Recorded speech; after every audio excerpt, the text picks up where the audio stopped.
To all of you people out there, I just want to say Happy New Year. Um, yeah, I got nothing. I,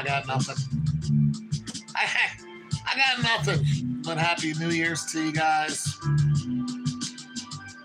Hope, I don't know. I got some hope for you. Some of you guys are, I don't know. Some of you guys got some deals going on. Some of you guys got some good stuff out there. Got a school teacher, a young school teacher, mathematician, a very bright, astute young man. Yep. And we appreciate the teachers. We appreciate the teachers up in this piece. God dang it. When I was a kid, I had a teacher sit on me because I kept throwing fits. I had problems. I still do. I still have some of those problems. I just don't throw fits. Because now the teachers don't sit on you, the cops do. So you appreciate those teachers because you don't want the police to sit on you because they'll kill you. The police come and sit on you, you're going to die. They're going to asphyxiate you. Then they're going to blame it on you.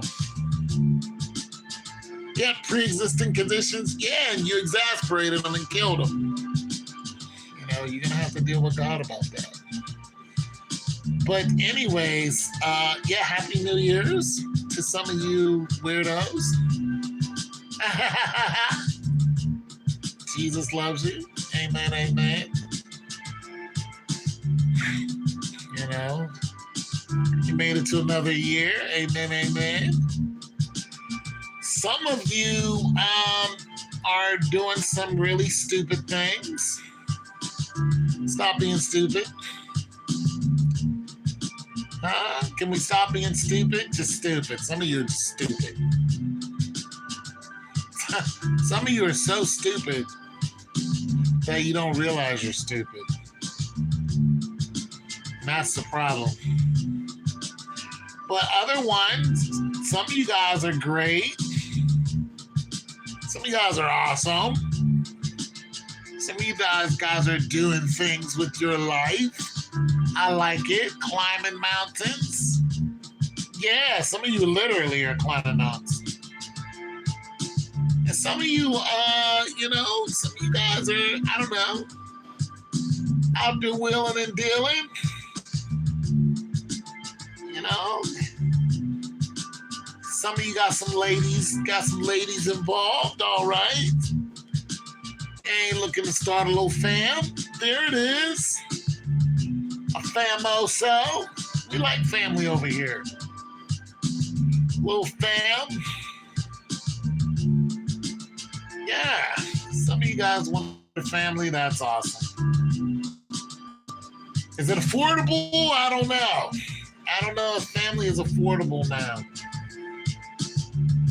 I don't know. I don't know if family is affordable. I don't know how much you guys make, but I'm poor. I'm too poor for family. But you guys who are looking to start a family, just know that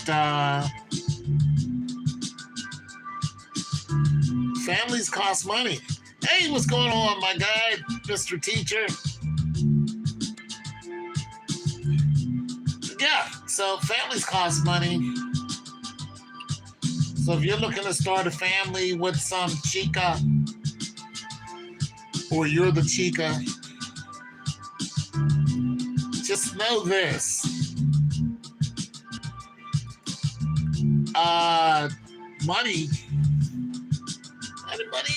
Money right now is money's so tough right now that even our president Even our president has been like, hey, how you doing there? Our president is like, you know what? We're just going to go look for money.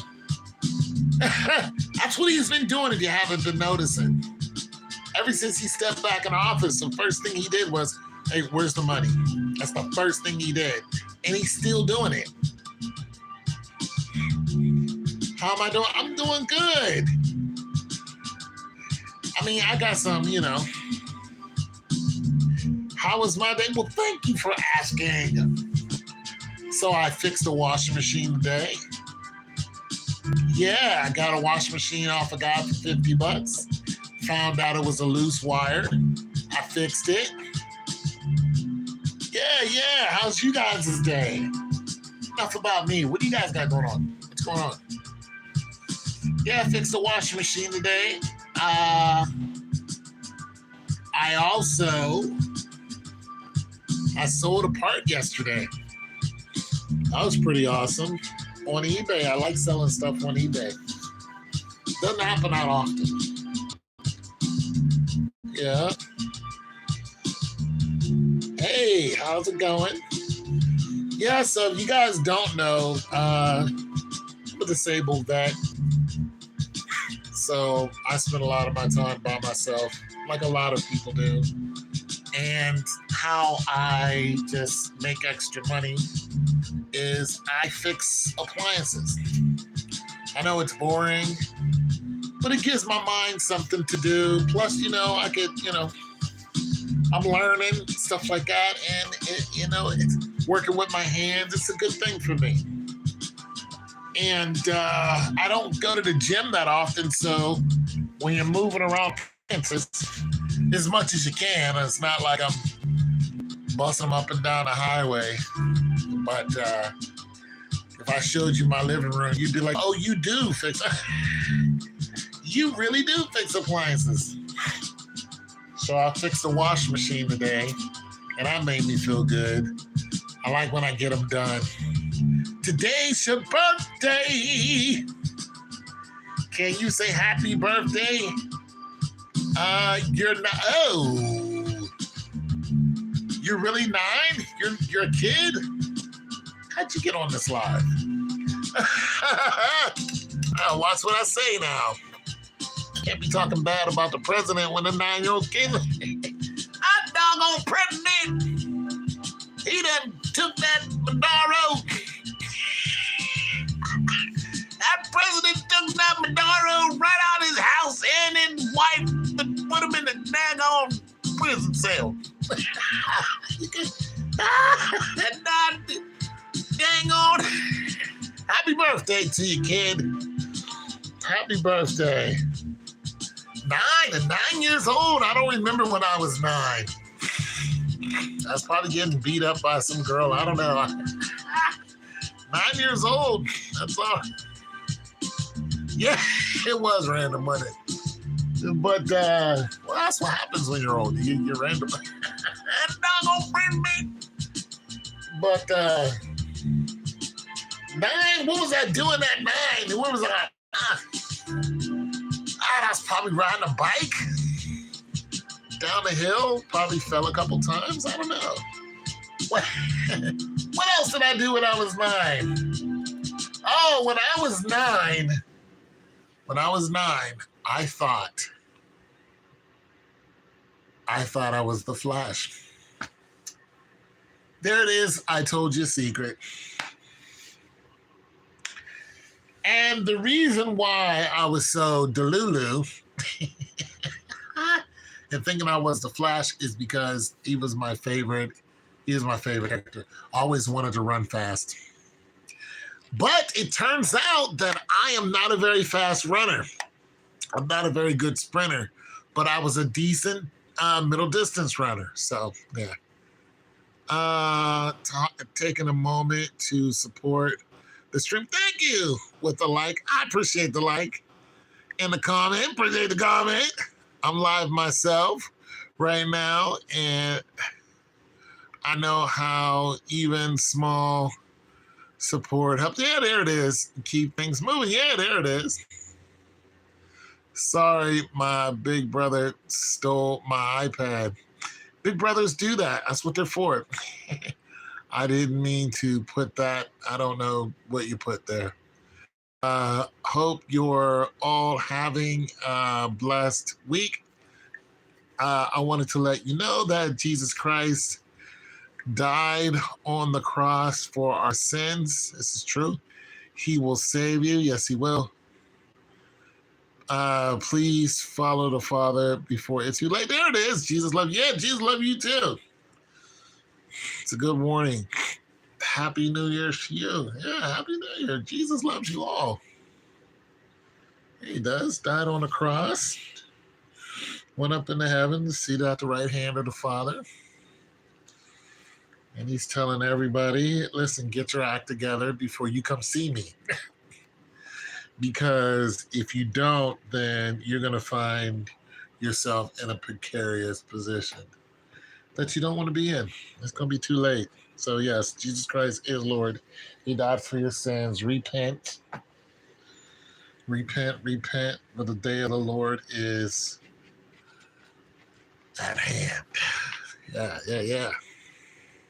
How was your New Year? You know what? I don't never do like any. My New Year's and my birthday are not far from each other, and I do absolutely nothing. You know, I do zilch for my birthday holiday. I'm just not festive. You subscribe? Thank you. 9-year-old kid. Go listen to some old man ranting about what's your favorite Sherman? What's about? Oh, the 24th is my birthday, Christmas Eve. You're welcome. Yeah, 9 years. Yeah. I thought it was a flash when I was 9. I was poor as dirt too. Had on a pair of shoes that didn't fit. I was running around. But you know what? I was a happy poor kid. I was, when I say we were poor, I mean we were poor. We were poor. But I was a happy poor kid. That ran. I ran a lot. I played a lot outside. You guys don't do that anymore because you guys got video games and the internet. We didn't have none of that. But I went outside a lot, man. I stayed outside. And let me see. When I was 9, I knew how to fish. I knew how to skin a fish. I knew how to crayfish. I knew where to find fish. Also, I made my own bow and arrow. When I was around that age, 9, 10 years old, I had my own bow and arrow. I made one, actually. So I would go out and hunt rabbits and ducks and pigeons and pheasants and squirrels, and we would take them home and eat them. I knew how to cook. I knew how to sew, draw, climb, swim. I was on it. Yeah, when I was around that age, I could swim like a fish. Didn't take much to get a hold of any sport. Played football. Yeah, 9 years old. I was active. We were always outside doing something. You know, building a snowman or whatever, running around in the woods. Yeah, I was doing that. You have to teach me how to cook. Sure. Hell, I just cooked tonight. I had a whole bowl of, I had some chicken and some noodles and I threw some carrots in there. That's good, man. It filled me up. I'm a big guy. I'm 270. I'm 6'2", 270. So I need like a, you know what I'm saying? To get me right. You couldn't fish 13 inches. I don't know what that means. You're 6 foot. That's pretty good. That's dang good. That's over the average height in America. The average height of a man is like 5'10". So 6 foot is good. It's very good. Yeah, I don't know. I'm 6'2". So yeah, at 9 years old, that's what I was doing. Run around. We had the neighborhood dog. We played the neighborhood dog. That dog ended up biting me in the eye. I wasn't mad at the dog though. Dog was just being a dog. Rex. Rex was a collie. Beautiful dog. Bit me right in the face. Still got the scars. Yeah. So yeah, we knew how to do all kind of stuff. I knew how to hike. Yep. We went on long hikes. So yeah, I was active when I was 9 years old. So, and now I am 58. I'm 58 years old now.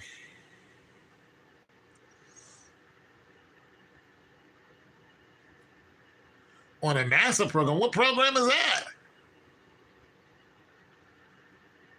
Can I give you my... Absolutely not. Absolutely not. Not in any shape, form, or fashion. You better not. Do not do it. Do not do any of that. Not one digit. Not nothing. No. Absolutely not. The internet is weird, and I don't want no parts of that. I don't want... I stay away from kids, actually. I see kids, I go the other way. I don't want to be nowhere near them. No. And the kids are cool. It's the parents are idiots. And then when they look at me, 6'2", 270, talking to some kid, everybody, oh, he's talking to, oh my God, he's a kid came to my house. What are you talking about? Oh, people lose their damn mind. No, absolutely not. I'm in the Midwest. No. People lose them ever loving. He's gonna tell your badass kids to stay away from my house, and you won't have to. They don't do that though. They go over there and play with the other kids. They're all congregating at my house, but I'm the bad guy. I'm like, get out of here. So yeah, I don't live around kids or nothing. I'm sick of the parents. Tired of the parents. But I love sports. So that's usually when, the place I used to live, the kids would come around and throw a ball or something. I like to see kids play. That's what I did when I like to see them out there, playing football in the street. I like that, man. That's where I came from. So, but that's not appreciated. People look at me and they're afraid of me. So I found out the hard way. Don't interact with anybody's kid. Just that's a shame because I love some pickup football. Little pickup tackle right there in the yard. Shoot, we used to play it in the street, in concrete street, tackle football. Yeah, we stayed outside. Going outside is a punishment for you guys. Staying inside was a punishment for us. See you later, man. Good night. Yeah. We played outside all the time. I mean, I knew how to do so many things before I got into middle school. I knew how to play all kind of sports, do all kind of activities. I just knew so much. You guys don't know half the stuff that I know because you don't do it. The science symposium for NASA that we talked about. Oh. Well, wait a minute now. Are you trying to... You have a YouTube channel. Very good. So are you getting into NASA? I hope so. Yeah, go ahead. Go up there in the stars. We need more teachers in the stars. We need teachers in space. Teachers in space. You have 16 subscribers? All right. What, you playing a little Roblox on there? Yeah, do it. I'll play StarCraft sometime. Yeah, we need more teachers in space, man. Get on up there. Those pictures. I want to see what happens. Teachers in space. We need lots of teachers. Get on up there.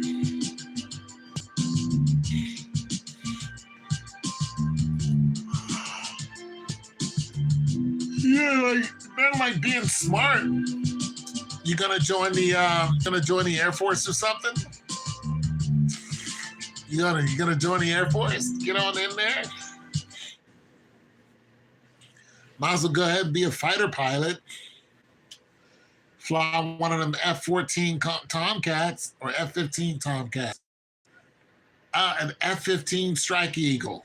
That's what it is. Or the F-22 Raptor, the F-35. Hell, I don't know what the F-35 something. F-35 kick-ass. Who is Jean Vigel, and why do they crave so much attention? He's a 9-year-old. That's why. He's 9. He's 9. That's what 9-year-olds do. They crave attention. You know? But I mean, I really don't know how to communicate with a kid other than what they're doing at school. What's school going? I'm interested in that. What's school like? School's a great adventure. You know, like if I lived in a neighborhood full of kids and, they come over like they used to come over on my porch and see me sitting outside. I always talked about school. What's going on in school? What do you guys got going on? Because it always makes them light up like, you asking me about school. I want to know about school, because school, you're only that age once. Your first crush on a teacher. Mrs. Krabappel. The ball game, the football game, the basketball game. You don't get that too much. You're only gonna get those, the great football rivalries, playing ball up under the lights. Saying your first girlfriend, your first boyfriend, whatever. First time you skin your knee. Your first A.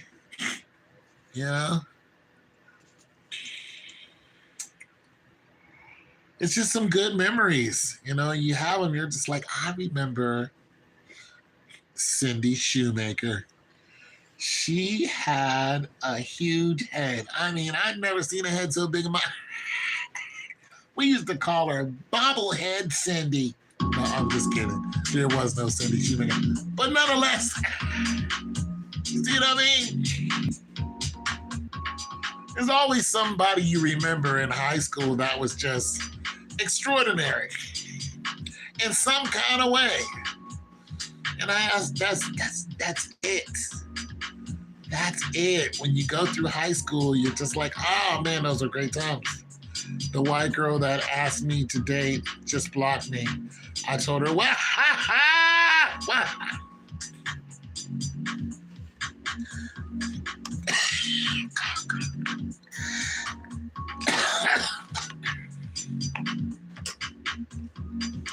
McGillicuddy, what happened?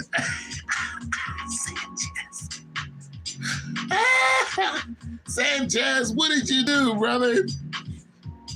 I was completely right. All right, spill the beans. What happened? Which Ah, oh my God. Woo! Oh my goodness. I forgot what I told you. I don't know what advice I gave you. But the wheels go round and round, bro. I mean, you're smart, you're 6 foot, there's gonna be a lot of girls. Let me tell you something right now. You're career oriented.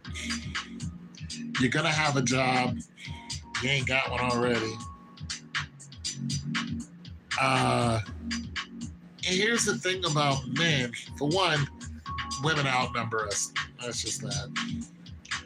For two, a good man is hard to find.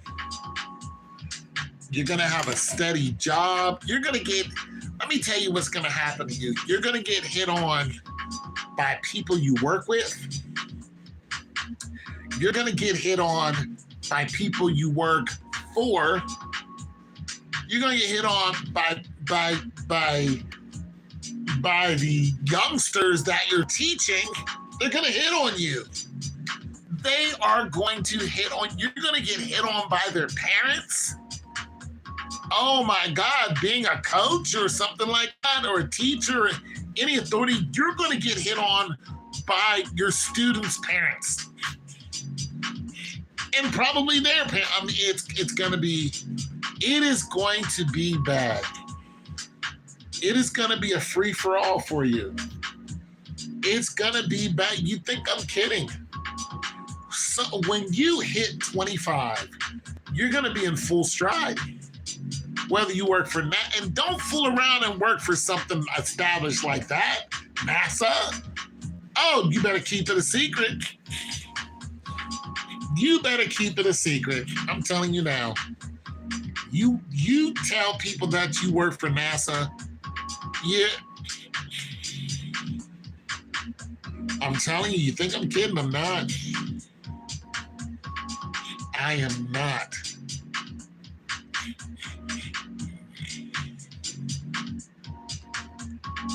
Yep. Hey, listen.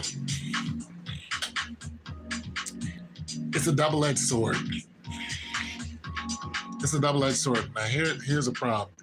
If you start dating now, it's like, okay, you get to know somebody. Boom, bam. You'll be out of grad school in maybe 5 years. You're at 18 now, 23, 24. You'll be out of grad school. You'll be working somewhere, You've known this person for 5 years. You should be already planning to marry her pretty much after a year. You should know that this is what you want. But if you want to play the field, that's up to you. Women come and go. But if you're like, I'm gonna lock this down, marry this girl. How about time you graduated? You're gonna be married to that person, and then boom, you have your kids, and hopefully you guys stay together until whenever, until whatever. I'm not ignoring you, kid. What do you want me to say? What do you want to talk about? But you know what I'm saying? But at 23, 24, if you don't want to be locked down, don't be locked down. You want to just concentrate on your career? Listen, you're going to be hit on until you leave this planet. There are 70-year-old men being hit on by 30-year-old women, especially if they're established. My YouTube channel. What about your YouTube channel?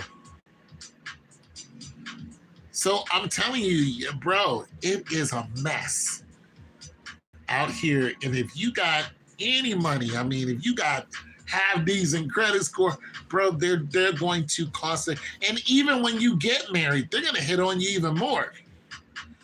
Don't fool around and be walking around with a stroller and your son and the dog, and you're just walking around in the neighborhood, but you can forget it.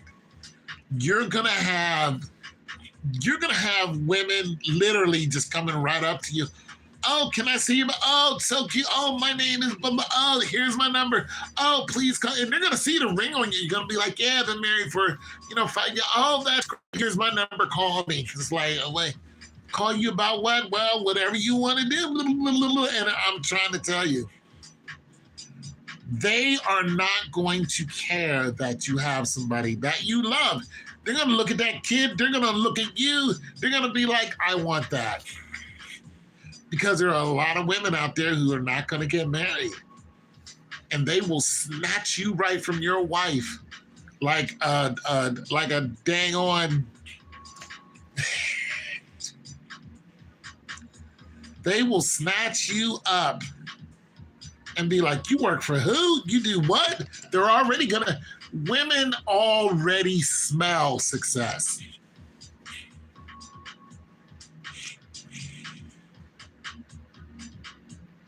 How would you know? You'll know. Pray about it for one. Be a man of prayer. And ask for wisdom. Be wise. Among all things, ask for wisdom.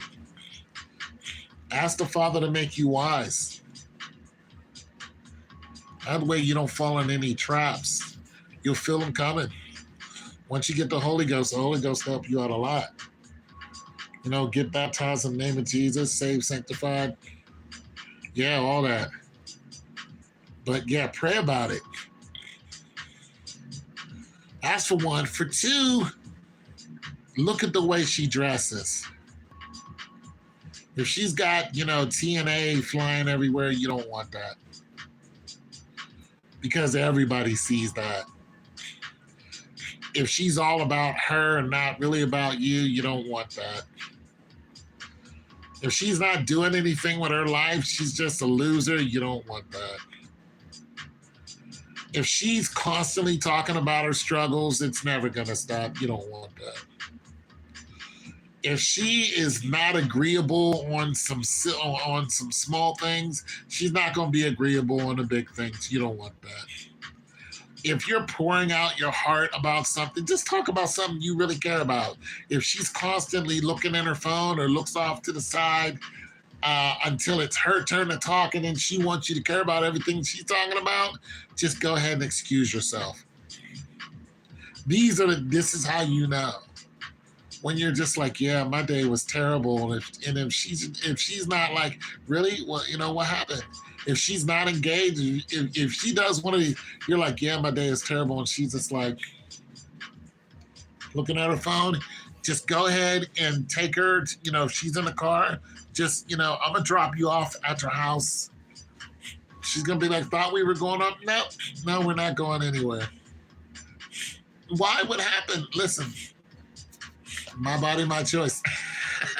Get rid of her. Get rid of her. I don't care how pretty she is. There are pretty women all over the planet. The planet, there's no shortage of pretty women. There is none. There are gorgeous women in every country, every state, every city. There's no shortage of gorgeous women. None whatsoever. Don't ever look at a girl and think, oh, I'll never find. Yes, you will.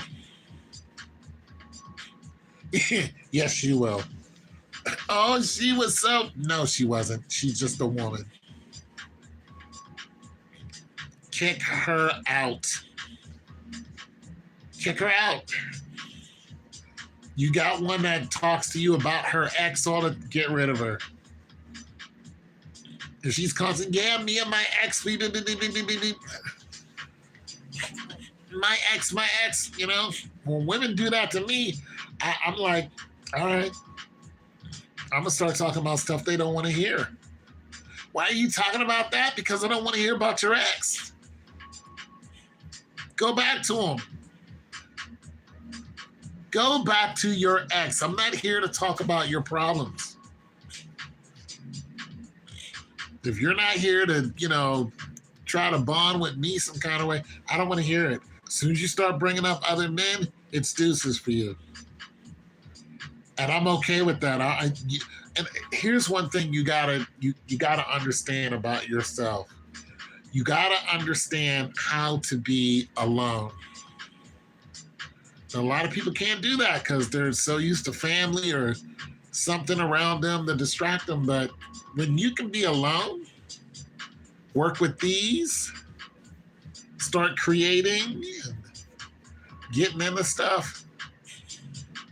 When you're okay, just, I'm okay just being by. When you're okay with listening to your own vibe, you don't need to call somebody up. Nobody needs to be at your front door. When you're okay with just being you, you are maturing. When you don't have to go out to the club to find some ridiculous situation, you don't need none of that. You can walk by yourself. You have a whole direction. You have a whole swag about you.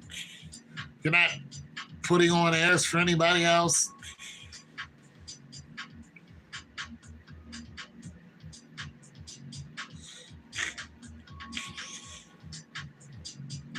Yeah. Turn off the phone. Get home, turn off the phone. Stop looking for somebody to call you. I didn't learn that until I was in my 30s. So all the people I knew just all of a sudden stopped calling me. I thought my phone was broken. And then when I went to try to call them, there was no answer.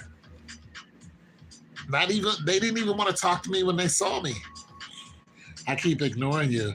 My YouTube channel name is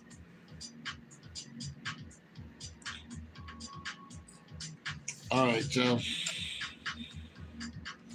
I think Joe here is, he wants me to go to his YouTube channel. So I'm going to go to Joe's YouTube channel. I'm going to search Joe's YouTube channel. Search across your channel? No. I'm going to search Joe's channel. No. We're going to stop what we're doing. We're going to hold the phone. We're going to come to the realization that Joe has a YouTube channel. And by all means, we are going to go to Joe's YouTube channel right now. Not tomorrow. Right now, dang on it.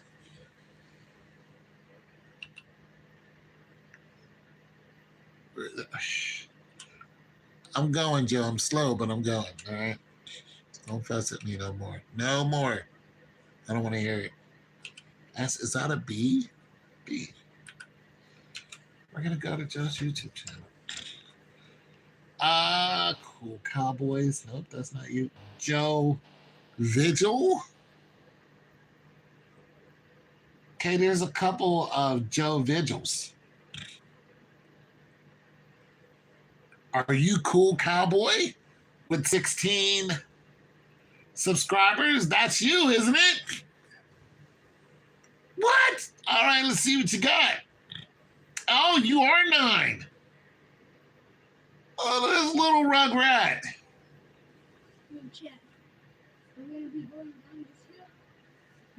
Uh-oh. Joe's going down the hill. Oh, let's see what you got. All right. Got some outside going on. I like some outside, Joe. Look like you're in Texas or... My scooter. On the scooter? So, scooter action? I better be carefully. Carefully. 3, 2, 2, 1. 1. Let it Where rip. should we look? That. Oh, you got good luck. Oh! All right. Whoa, I almost fell there. All right. Yeah, that's how you go out and bust yourself up. That's what we used to do. Used to ride our Schwinn 10 speeds and get all busted up. Okay. Let me see what else you got going here. Fortnite now. Some school. December Class, 30th. today's your last day of school. Okay, got some of that going on. What else you got here, Joseph? Some more outside? Let's look here. THE. It's not. It's. Oh, no, that was aggressive. that was aggressive, Joe. All right, I visited your channel. I'm not going to subscribe because, you're a kid. But I visited your channel, all right? Show that you... Joe is... All right, so. Joe, show my channel! All right, Joe, I'm going to show your channel. Show Joe's channel. Oh, Joe. Joe, okay, let's show Joe about the buses old. About the. Oh, let me see. Hold on, Joe. Dang it. Just turn this around so Joe can show you how he's about to break his damn neck on. Joe's about to bust his whole head on with this damn scooter. His parents don't even know he's out there riding a damn scooter on some in the dirt in San Fernando Valley, some dang on where. Joe, yeah, I'm gonna do my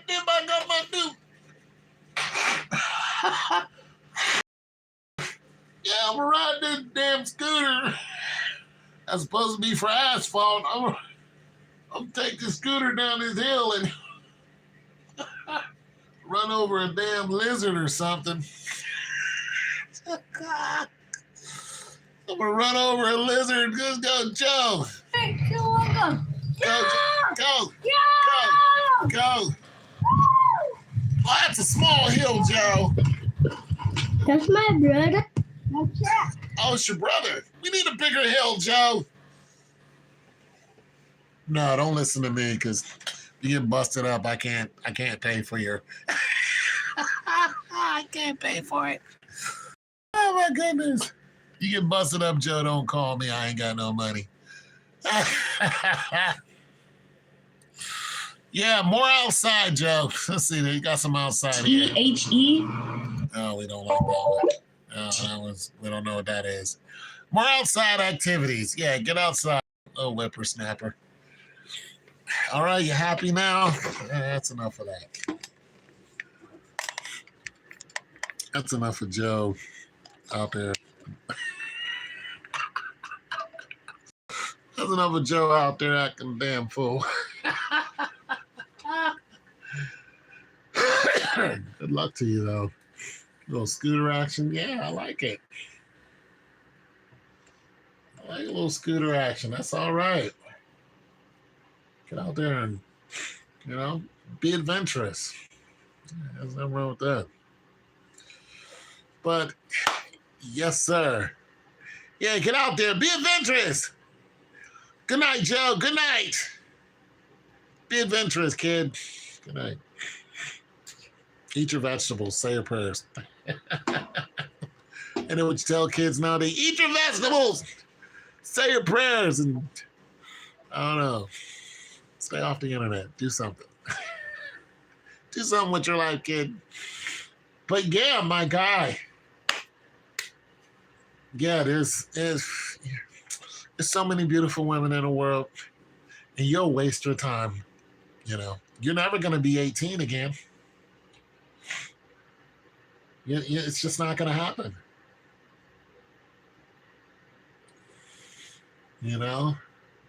Here's a secret to life. Do not live in regret. Because the devil's always going to remind you of what you did in the past. Tell him, be gone. Be gone in Jesus' name. I don't care. I don't care about the past.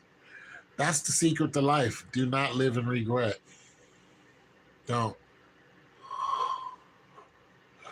And don't do things.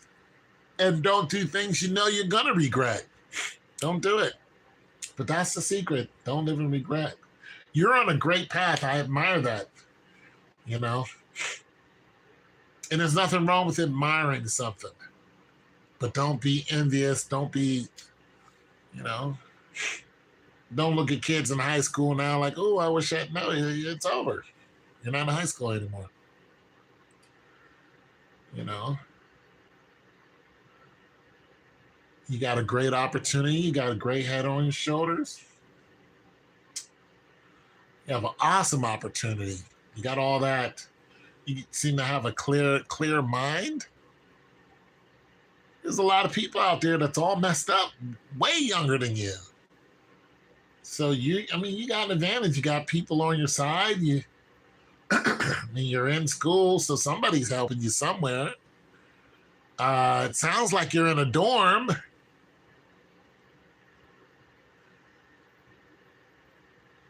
You know, sounds like you're in a dorm. Got that going on. No drinking and smoking. No hunching on strange girls. There's always going to be some girl who wants you to hunch on her. Always. She's going to zap all the goodness right out of you. She'll take it right out of you. She will drain you dry and leave you hanging.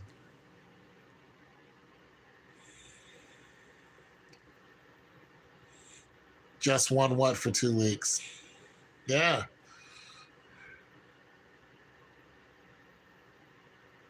Oh, you went to explore the forest? There it is. But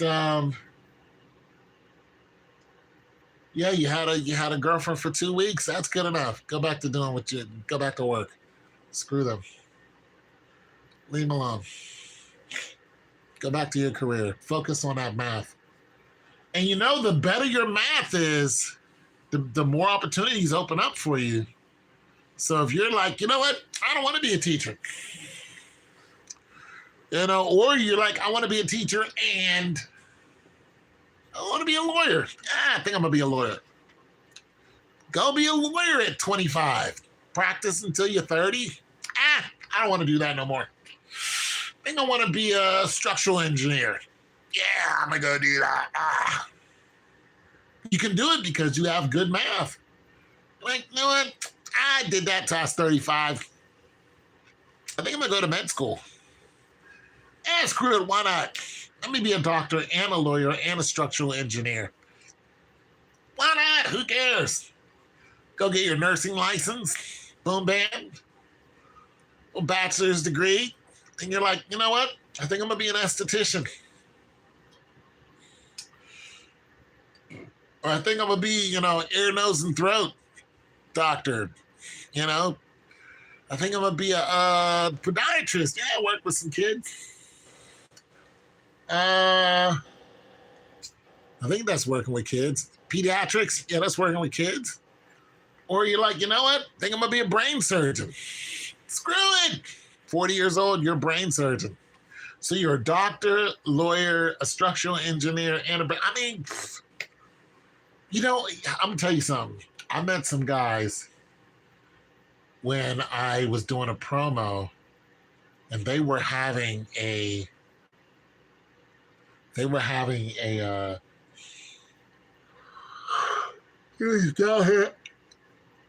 here at the convention center. They have a lot of big meetings, and these guys worked with steel. There was a bunch of companies that were coming in, and they were talking about what's the latest in steel. And a lot of them were engineers.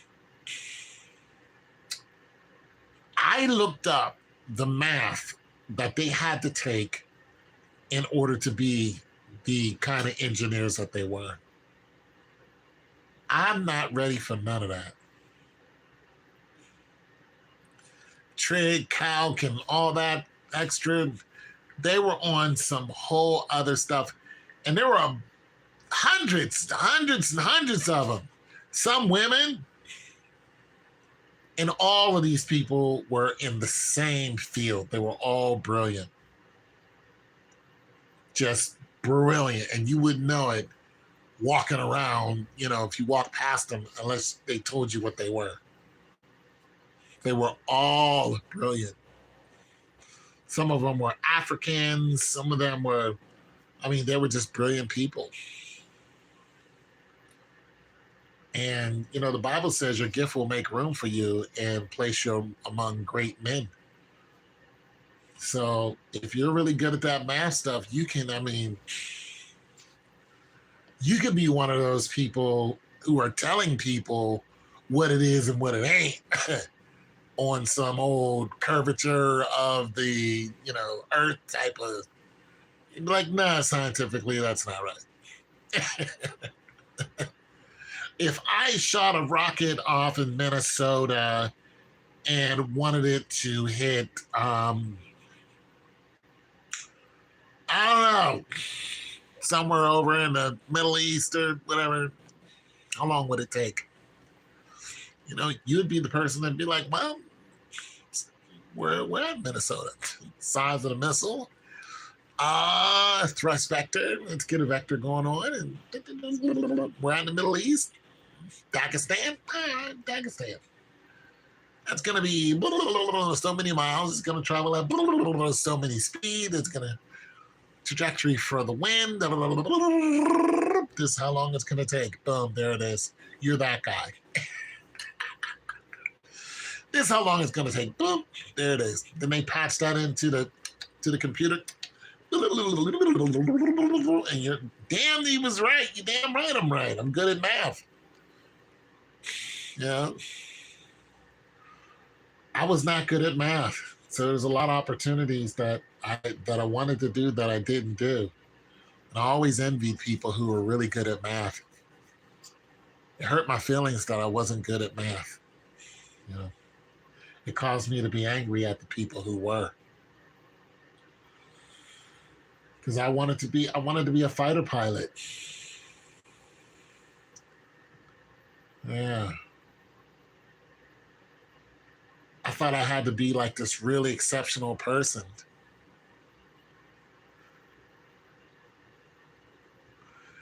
Well, here's what I'm saying. You're like, maybe one day you might. See, what I'm saying is you're already in that position. You just have to choose which door you want to open because you have all these opportunities. Like, I didn't have the mathematical aptitude to do what I wanted to do. But I was an athlete. I wasn't too bad. I wasn't a great athlete, but it could have afforded me opportunities. I didn't take advantage of those opportunities. And even now I have opportunities at 58 years old.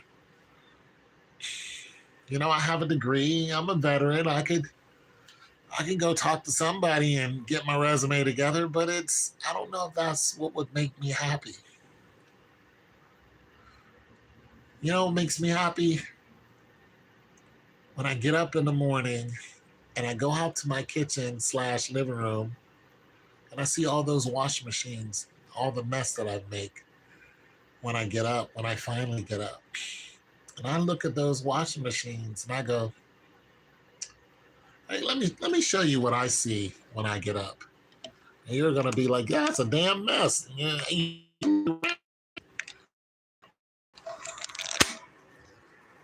but my mess.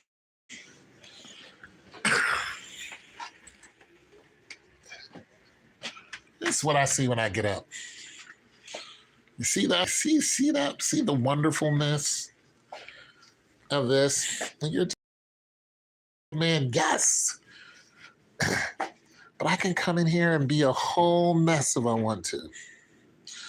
Now let me tell you what you don't see. This is brand new. This washing machine is actually fixed. I fixed it a long time ago. This one I fixed today. It's fixed. I just got to put the whatchamacallit back in there, but I had to put glue on that so it doesn't come loose. I have to let it sit. These clothes are clean. I washed these clothes today in here. I got this for $30, or excuse me, $50. I already listed it. Somebody's gonna buy it too. Most of my tools are new. It's another old washing machine. I find out a lot about these washing machines when I get into them. Now, tomorrow I'm going to go get a washing machine that's just like this one. It's the exact same thing. And I'm going to take the parts off of that one, which is this right here. I already know what that washing machine needs because they said, hey, this is what's wrong with it. I'm going to tell you, it needs a motherboard. I know that this motherboard works. The washing machine I'm getting tomorrow is free. They just want to get rid of it. I'm going to just snatch this interface off of here in the motherboard. I'm going to put it in the other one, and guess what? It's going to be on sale. Once I test it, boom, it's on sale. This joker needs a clutch. I have a clutch around here some damn where. Where the hell is my clutch at? But I'm gonna, here it is, over here somewhere. Oh, hey. Boom, right here.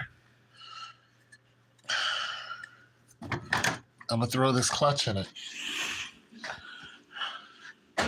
Right up in here. See what it tells me. This joker needs a motor. But I use it for parts.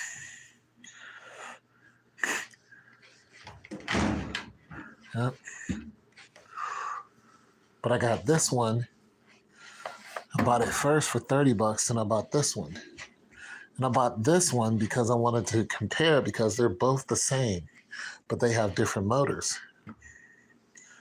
So I switched out parts just to see what was wrong until I finally figured out which one was broke. And that's what I did. I'm like, this and this is the same, but they have different motors. So you switch out the parts that you can until you find out what's wrong. This right here is a brand new refrigerator. And when I say brand new, this refrigerator is brand new. Still has a blue tape on it. Still has a plastic on it. It's brand new. You know how much this refrigerator cost me? Nothing. Absolutely free.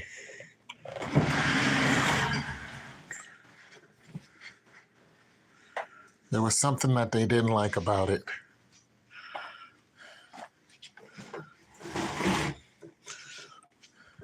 I'm not sure what. So I asked about it. I said, hey, are you getting rid of that refrigerator?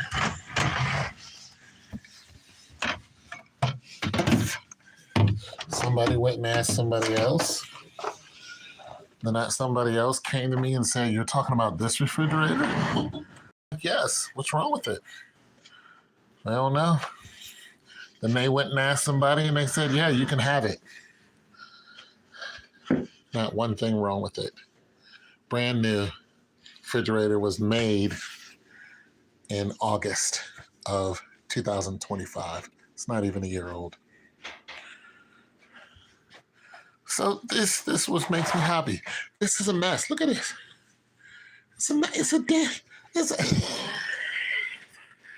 My place is a mess. You think I care? Sometimes. But it's a mess. This right here, you know how much this cost me? $0. They gave it away. Why? Because it wasn't working. I found out what was wrong with it. Needed one part. You know how much that part cost me? It's like $10. $10 on Amazon. Put it in the refrigerator, works great. I got a bunch more out here. Boopity boop boop boop. Bunch more. Right out there. Refrigerator right there. Nothing's wrong with it. Runs. Right there. Y'all run. Yeah. Refrigerator runs. That refrigerator runs. There's one behind it. It's brand new. It runs. Oh yeah, it's getting cold. It's getting cold outside.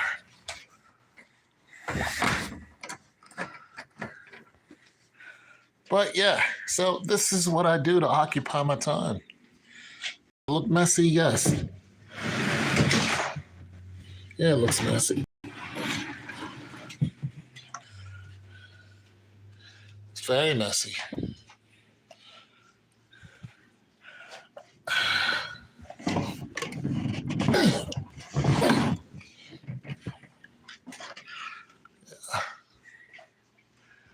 Looks very messy. Yeah, I'm gonna start cleaning it up soon. Because I don't need this anymore. So this is trash. I had to take this one out of this. So tomorrow I'm gonna get a whole new one of these.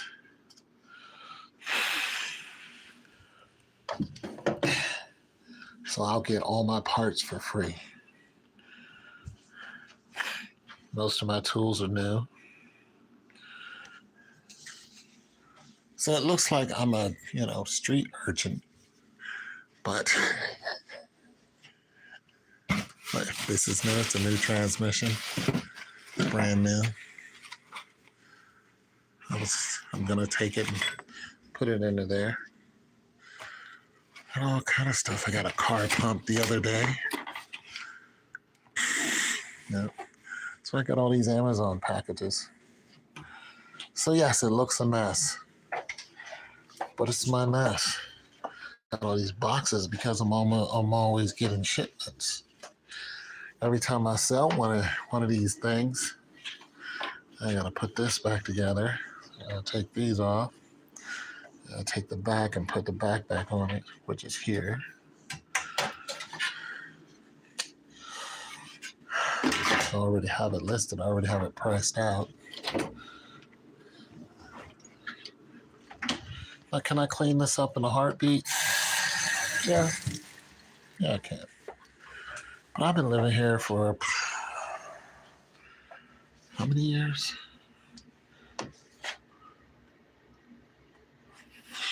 3, 4 years maybe. You know how many visitors I've had? How many people have come to visit me? The answer is 0.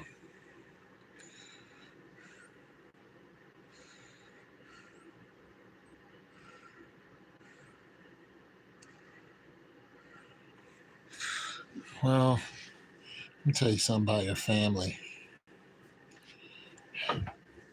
Your family, they grew up with you. They see you every day. There's Hernandez. Yeah, that's how they are. There's whatever your name is. Meh. You know, that's how families do you. Until they need something from you. A lot of times you're just like, don't look for them to big you up. Yeah, sometimes you gotta big yourself up. You gotta go out and crush it. You gotta go out and crush it on your own, man. You have to be your own cheerleader. Don't be disappointed that your family doesn't cheer you on and celebrate your every milestone. Who do you think you are? No, you have to do that. You know, my family doesn't say happy birthday to me. Every now and then my sister does. But when I have enough money, I go out and buy myself something big, but I don't do it for my birthday. I do it because I had the money and I needed it. And it makes me feel good that I'm able to go out and give myself, you see my living room looks like. A lot of that stuff is new. A lot of those packages are new. I buy myself stuff all the time. That drill, it actually came too. It was a sale that they had. I needed a drill. I went and got a drill and I got an impact. Cost me $100. I didn't even think twice. I was like, $100. Psh. I didn't think twice because I needed it. $100. Psh. Boom, here's $100. I buy the things I need, though. I don't go out and buy a bunch of stuff that I just want. Everything that I buy, I need, and it adds on to, so it makes my job easier to do, and that way I can make money faster, the easier, without a lot of cranking this and all that other stuff. It just, bzz, bzz, bzz, bzz, bzz. Boom, I can take this off, put this on, bzz, bzz, bzz. Make the job easier. That's what you invest in. Whatever you're going to do for a living, invest in the right tools to do that and make it easier for you. That way, when you wake up in the morning, you'll be like, yeah, I'm going to go do this. You won't be all burdened down. Oh, it's exhausting. No, you'll be like, boom, I'm up. Because you have the right tools for the job. But if you don't do that, you're going to be exhausted. You're not going to have fun. And eventually it'll wear on you. Be like, I'm not doing this anymore. I'm completely burned out. You will. Your 40s and 50s, you'll be smoked. You'll be burnt, so burnt out that you'll just be finished. You won't want to do anything because you're just so tired. But if you got the right tools for the job, you'll be able to just keep rocking. And you can switch up. Yeah, I see that you said hi. And you can switch up. You can do something else because it'll be right there in your lane. Like if I wanted to go out and get a certificate in appliances, I could do that if I felt like doing it. Am I going to go and be an appliance guy? No, I'm going to come right back home. I'm going to come right back home and just be a regular guy, except now I have a certification. Now I could use that and say, you know what? I'm going to be an electrician. And once I show up as an apprentice, which I'm not going to do, they can be like, well, do you have any experience? And be like, absolutely, I'm an appliance guy. They already know that I have the foundation right there. I've been inside of people's homes. I deal with electricity. I have some tools. So I'm not just going to come in just, dry, don't have anything. No, I got a few drills. I know my way around a house, but I don't know how to set up a box or anything like that. You guys got to show me how to do that. You know what I'm saying? Voltage and all that other stuff. I haven't done that, but I got a, firm understanding. And when they see that you have that aptitude, they're just like, oh yeah, he's going to be all right. And then if I wanted to, I can get into some structural stuff, because you're in and out of homes. You can just, look at the roof and understand what's going on and why the beam is doing this and all that other stuff, and the concrete is not poured right. And next thing you know, you got another certification in whatever. And that's just how it goes. Get yourself a good base. Get the right tools for whatever job you're going to do. And I'm telling you, the money will come to you a lot easier, especially when you feel good about what you're doing. It's going to be like, wow, you're going to feel like you're cheating the system because it's going to be too easy. I'm telling you, if you go and let's just take teaching. You go, you become a teacher. I knew a teacher. I know a couple of them. One of them I used to date, this woman I used to date. And she was like, should I go and get my master's degree? And I was like, why not? She's like, okay, I think I'm going to do that. Mind you, she was already a teacher. She wasn't about to switch careers and go somewhere else. She just wanted to get her master's in teaching. And as soon as she did, they paid her a lot more money.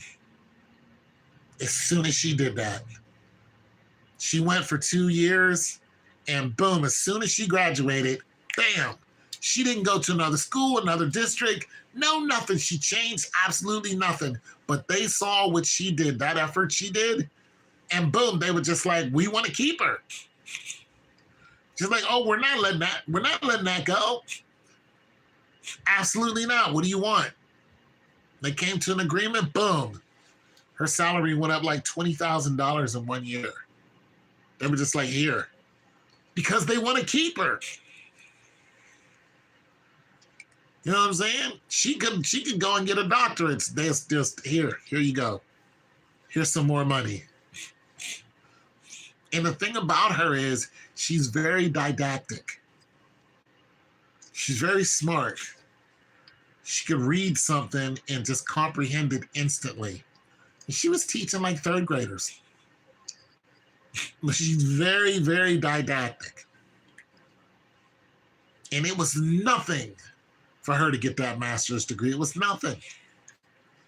It was effortless. I mean, I dated her the whole time she was in school. She didn't even, it wasn't like she was like, oh my God, it's so hard. There was not one complaint. It was a walk in the park.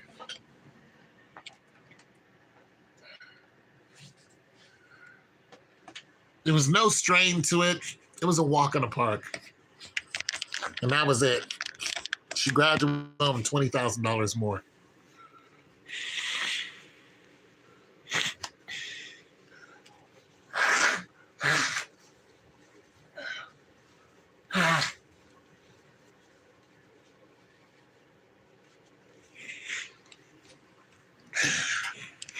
$20,000 more, just like that. Whatever you're going to do, get the right tools. It could be a drill. It could be a miter saw.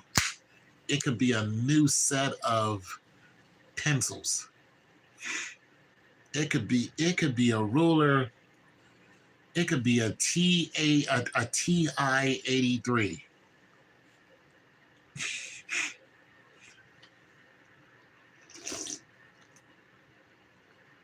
But you spend that money to get that tool.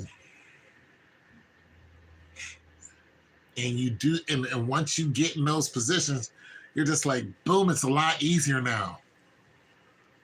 And now you know, and the more tools that you have for those specifics, the easier it's going to be to do your job, and the easier it'll be to get to the next level in that job or transition to something else.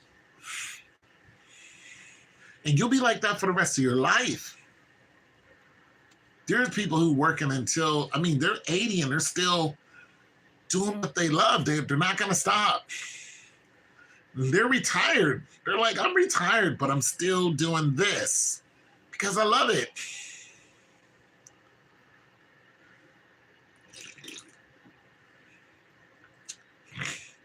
I like working with appliances, but I'm not under pressure to do it.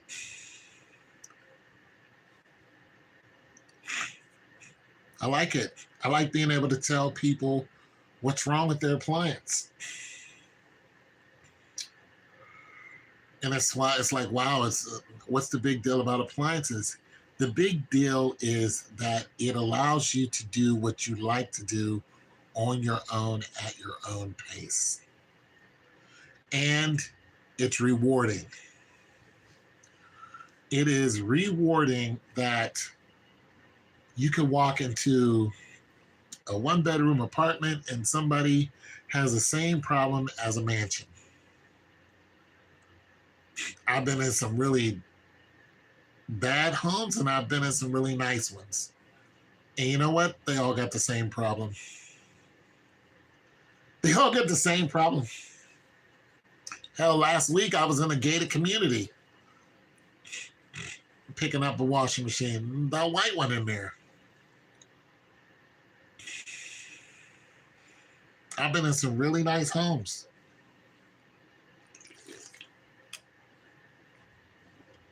Really nice. Huge ceilings, 20 feet. Like, dang, where's the ceiling end?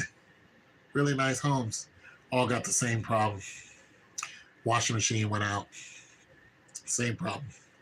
And you know what they want? When you get in there and you start telling them that, you know about this, you know about that, they want you to come back and do more stuff in their house.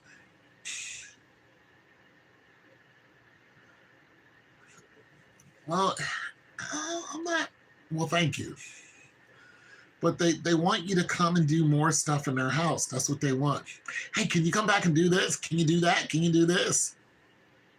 It's just like, wow, I need to learn how to, put in a faucet. I need to learn how to, the more handy stuff. And then, like somebody hit me up the other day and said, hey, can you find me a stove?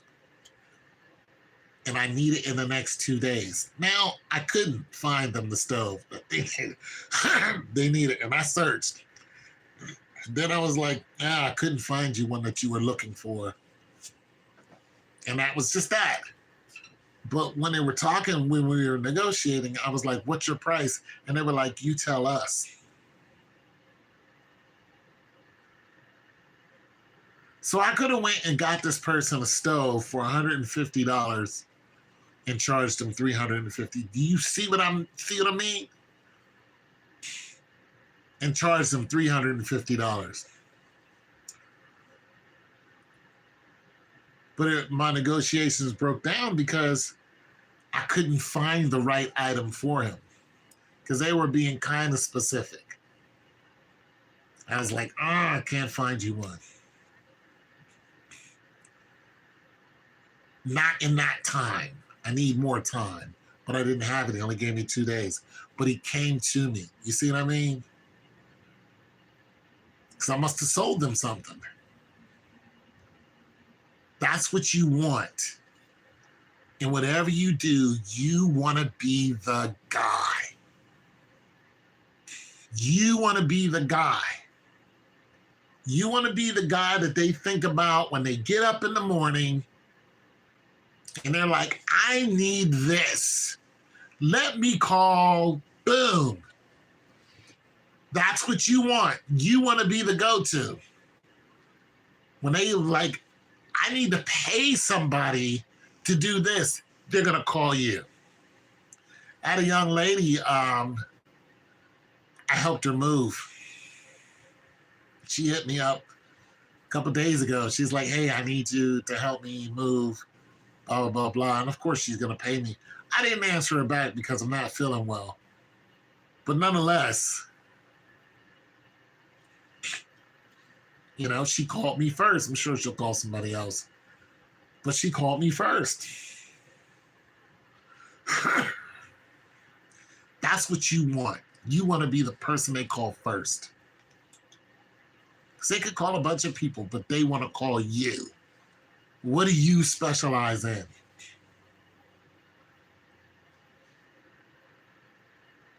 What do you special? What makes you more different than everybody else?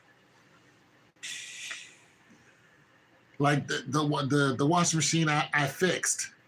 When I got it from the guy, he was like, I want you to tell me what's wrong with it. I told him what's wrong with it. And he was like, yeah, these guys are going to charge me an astronomical price. And then I showed him, and then I told him how I found the problem. And he was like, the next time I have a problem with my appliance, I'm going to call you. Now, these guys are certified that walked into his house. I'm not. Why do you think they want to call me? Because I tell them the truth. I'm honest. Be honest with whatever job you're going to have. I tell them the truth. I hit them back and say, this is what was wrong with your appliance. And sometimes when something's not wrong with their appliance, I hit them and say, nothing was wrong with your appliance. Something's wrong with your house. Now they know they need to look into, instead of a guy just going and getting their appliances and be like, Toodles, I tell them what's wrong. They never forget that.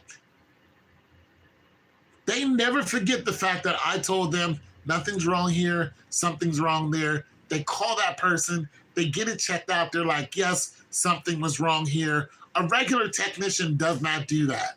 They come in, they look at your item, boom, then they charge you, $300, $400, or $500. I don't do that. I come in, I look at the item, I go through the rigmarole, and then I'm like, this is what your problem is.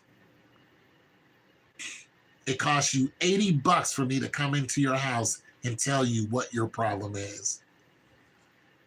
It costs you $80. It costs you another $80 for me to fix your problem. If I can. If I can't, I'm like, I can't fix it. But $80, you're out $80. No, some of these guys will charge you $700 and it's not fixed. I'll charge you $80. I'm trying to get a hamburger and, throw some gas in my car. That's why they call me, because I'm honest and I'll tell them the truth. And sometimes I don't even have to get up out of my house and say, hey, Anthony, I got a refrigerator over here. It's doing this, that, and the third. Can you come look at it? My first question is, what's it doing? Then I go, what kind is it? Then after I ask a litany of questions, I tell them what to do. Unplug it, plug it into your living room. Call me back in an hour or so, tell me if it still has the same problem. Sometimes they don't call me because their problem is fixed. I rode up on this one lady's house. She got my number because her brother had came to my house to deliver a refrigerator to somebody else. See how that worked? I knew a lady found me on Facebook. She bought the refrigerator and said, I need it delivered to this other woman's house because she was the landlord. So those two guys showed up. We get the refrigerator out of the house. Boom, I already been paid. Deal's done, right? This other woman hits me up and says, hey, I got your number from my brother. Our refrigerator's doing this. Can you come over? Sure. I show up, look at the refrigerator. 5 minutes, look at them and say, all right, this is what the problem is. I start hitting a couple buttons. I'm like, see this, see this, see the. I said, now, if you want me to, I can, go through the whole spiel with you and dig all in here, and it's going to cost you some money.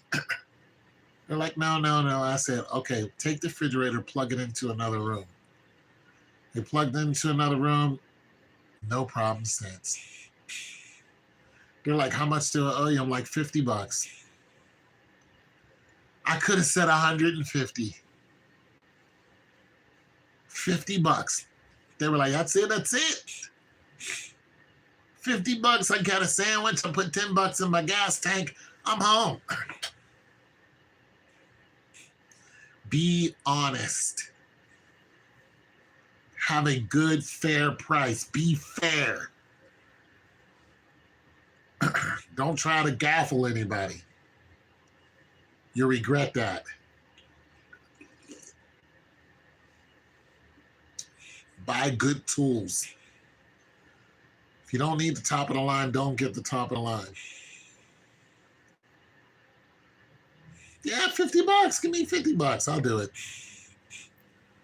Sometimes I charge people $40 to tell them what's going on over the phone. It'd be like $40, I'll tell you what's going on. They're like, what's going on? I'll be like, do this, and this. Tell me what you see. Because people want to save money. And sometimes like, no, I want you to come out. I'm be like, all right, it's $80 for me to come. They're fine, come on out. I've come out to people's house and couldn't do anything with their problem. Except tell them that they have a problem and, it's worse than what they thought. I had to go out to these one people's house that were recommended to me. Like, hey, I heard you do. I was like, yeah. It was like, can you come out to my house? Tell me what the problem is. It was a stove. It was a gas stove. Went out to look at it. It's nice people. Had some dogs. Put the dogs in the basement.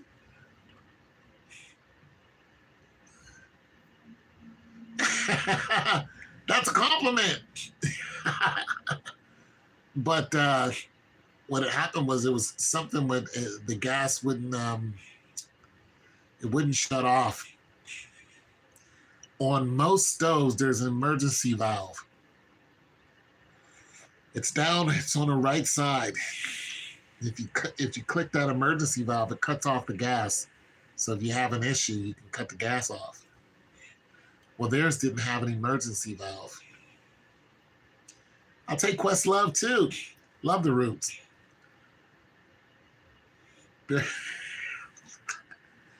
But they didn't have an emergency valve. So once we started investigating, they had a gas line because you couldn't pull the stove out because the gas line was coming up into the stove from the basement.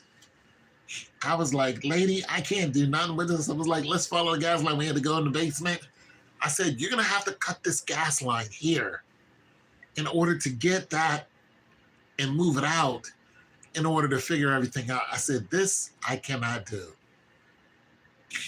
Once the husband and the wife understood what I was saying, they paid me $75. I went on about my way. But they didn't know that because their house was older. And when they put that appliance in there, they put the appliance in there and then they built the line up into it. They don't do that anymore. They don't do that anymore. When you have a gas stove, what they do now is the gas line is just sitting right there coming up out of the floor. But it attaches to the back. So whenever you hook up the gas line and all that, you can just detach it right there. You turn off the gas, detach it, boom, the stove's out of there. Not in the old ones, they don't do it like that. Yeah, they don't do it like that. So, like I said, be honest. You'll be all right.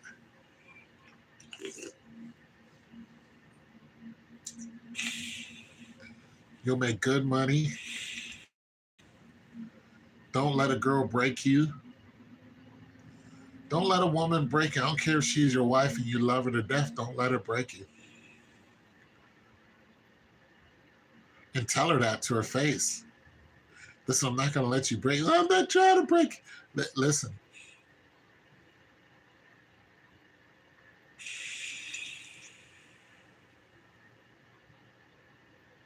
Yeah. Well, I don't think I'm just talking to be talking. I think you're absorbing. Well, obviously what I'm saying is correct because you lost your girlfriend. What exactly did you do? What did you say that I said that you should say?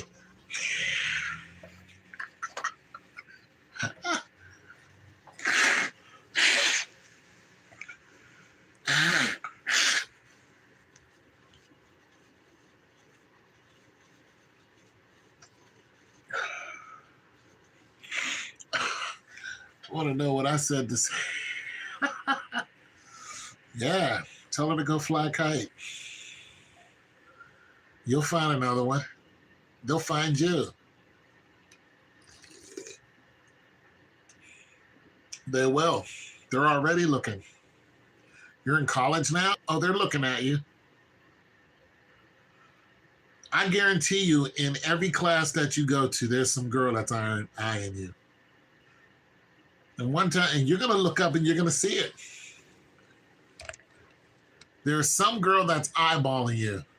I told her that she just went to me because I was the only, and boom, there it is. Yeah. And as soon as a better option comes in, boom, it's over. Women are hypergamous.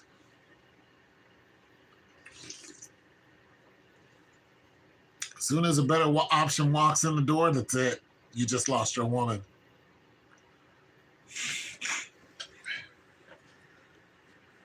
Then he's going to do what he wants with her. He's going to throw her away.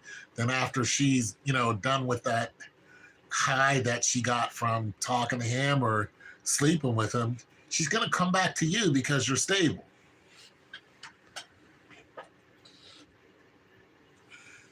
Women nest. She wants to find a place to lay her eggs.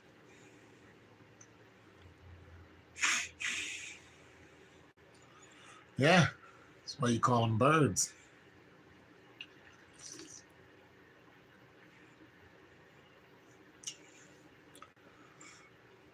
Yeah, women nest. They want a soft place to sit down and lay their eggs. That's it. They do. They want you to go out and beat up the world and, make them feel safe. And then they go out and give their body to some stranger for absolutely no reason.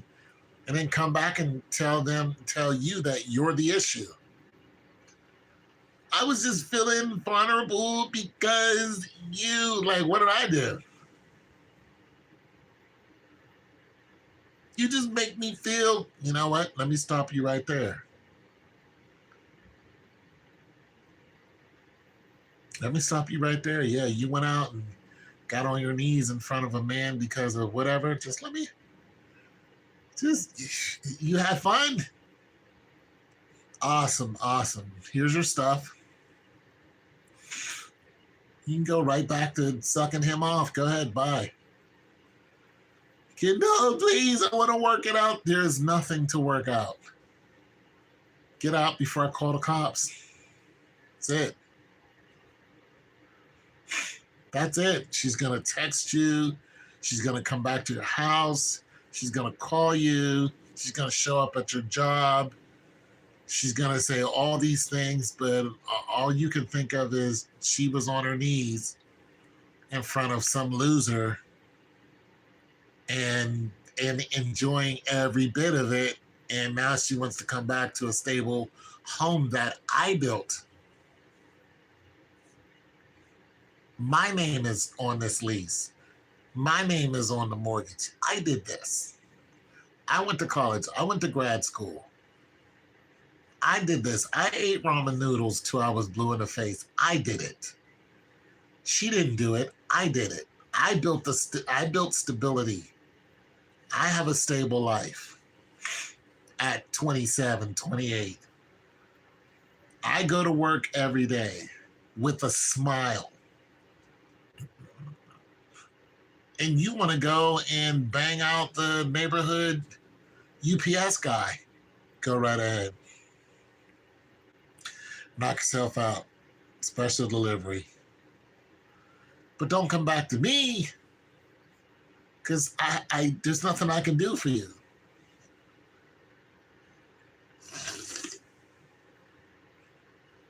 And she's going to come back to... I've had women come back to me year after year after year. Always looking for the same thing. Affection. When you're a good, loving, good, clean-hearted guy, they'll come to you for affection. But when they want to be treated like a royal slut, they're going to go find some random guy in the club. I mean, one girl was like, yeah, I went to New York and had a one-night stand. I was like, oh. One girl was like, yeah, I went out and found somebody who looked like you, and I pulled my pants down and just let them. One woman was like, no, I didn't date this woman, but she was like, yeah, I went to the club and these guys pulled me into an alley and had their way with me. Then I went right back to that club and they did it again.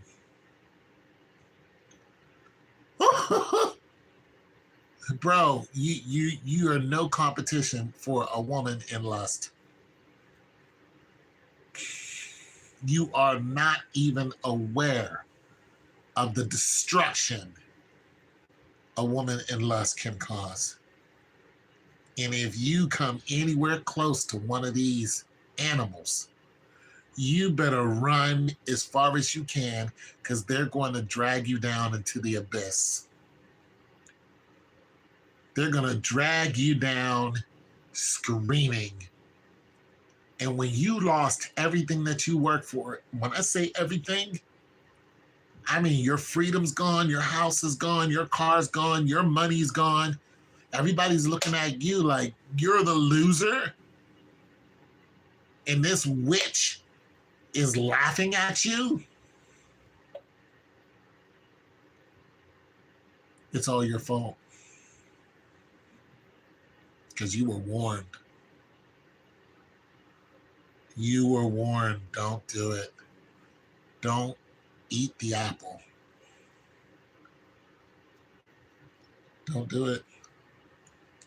But you wanted to be hard-headed. And you ate from the tree of knowledge. And now you know. Don't do it.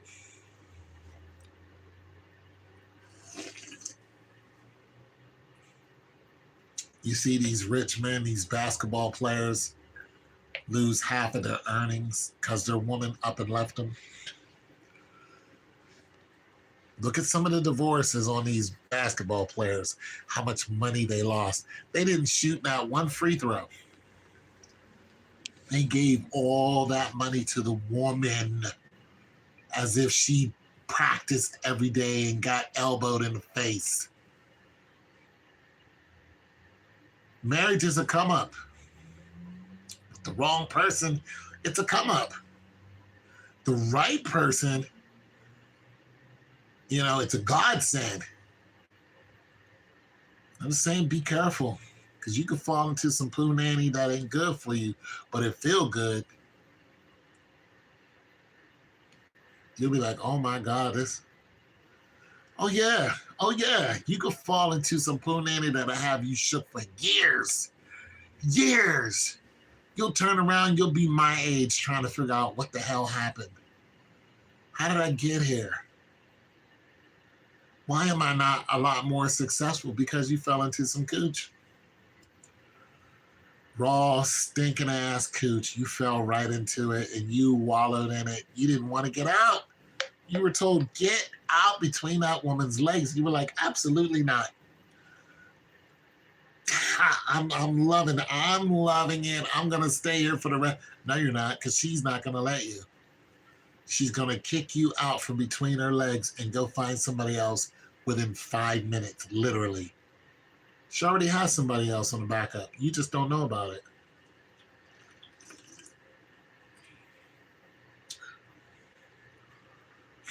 Some of them phone calls that she missed.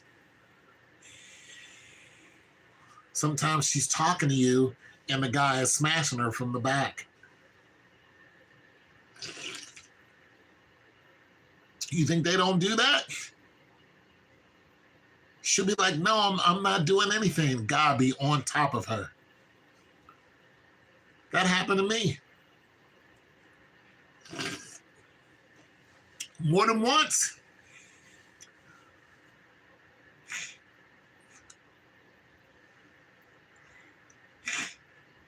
Guy right there, stroking her down.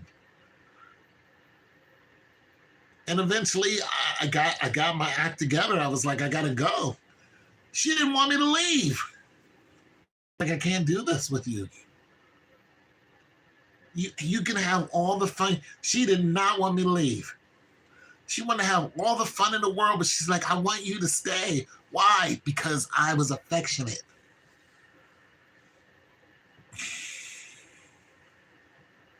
I'm like, no, go be a town whore that you are. But I'm no longer staying around. And I stayed for years. I should have never stayed. Once I saw what was going on, I should have got out. Don't do what I did. It's not that good. There is someone else. You know, oh my God, I love her. So what? Love you. She doesn't love you. Love you. Because as soon as she steals your confidence, she's going to spit on you. She's going to tell other men about you. People are going to hate you. People are going to laugh at you. They're going to talk behind your back. Nobody's going to respect you. You're crying over some whore. Love you.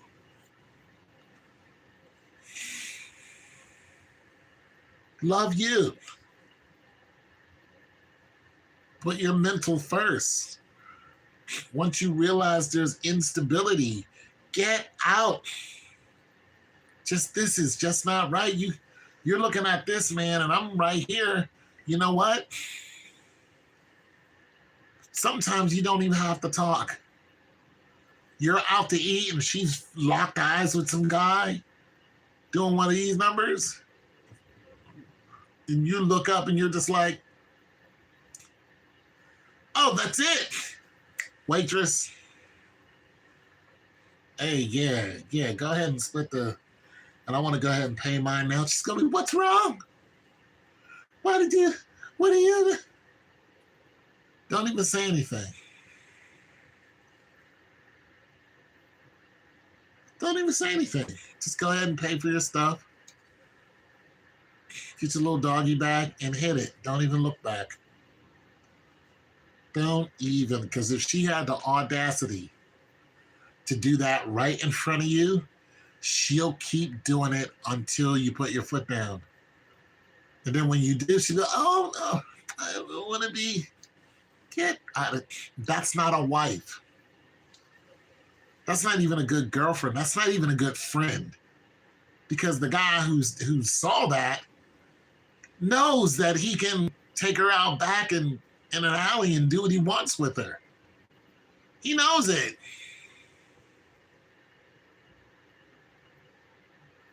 He knows it. If a guy gets that look, we know. She just made a choice. I'm the better man. I don't even have to exchange this. I don't have to take her out. I don't have to do none of that. I can tell her to shut up and turn around and bend over. She's going to do it. Shut up, turn around, bend over.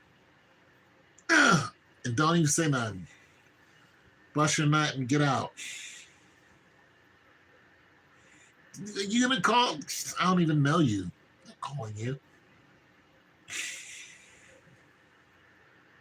Especially after what you did to old boy. No, I'm done.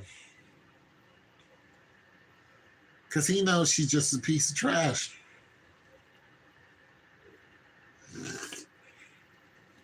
That's the life she lives.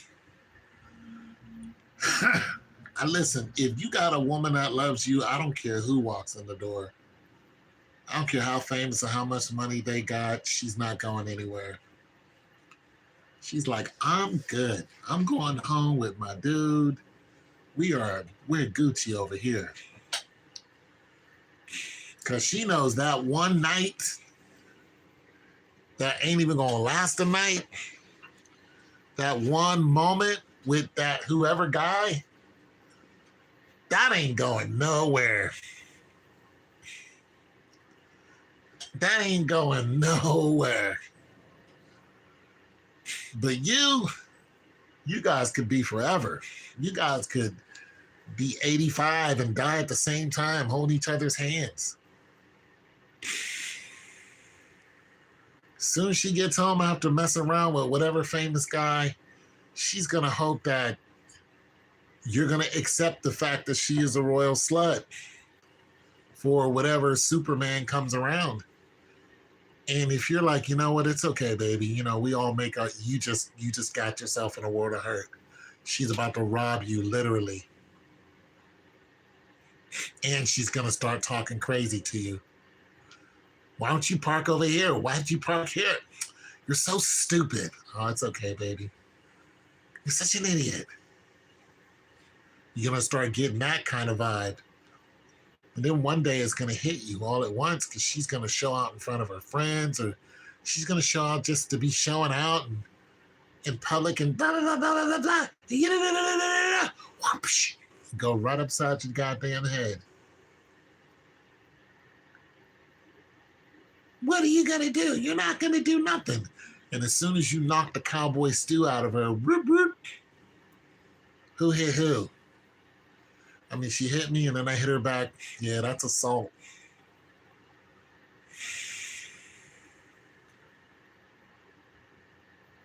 Yeah, she says she's pressing charges. They're going to ask you, she hit you first? Yes, she hit me. Then I hit her back.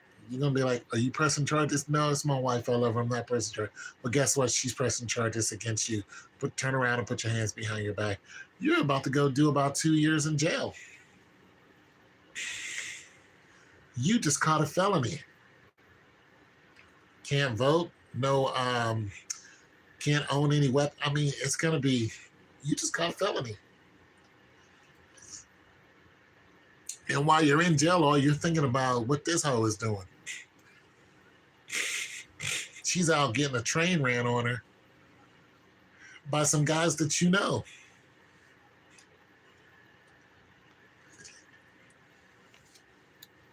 You know the guys she's messing with.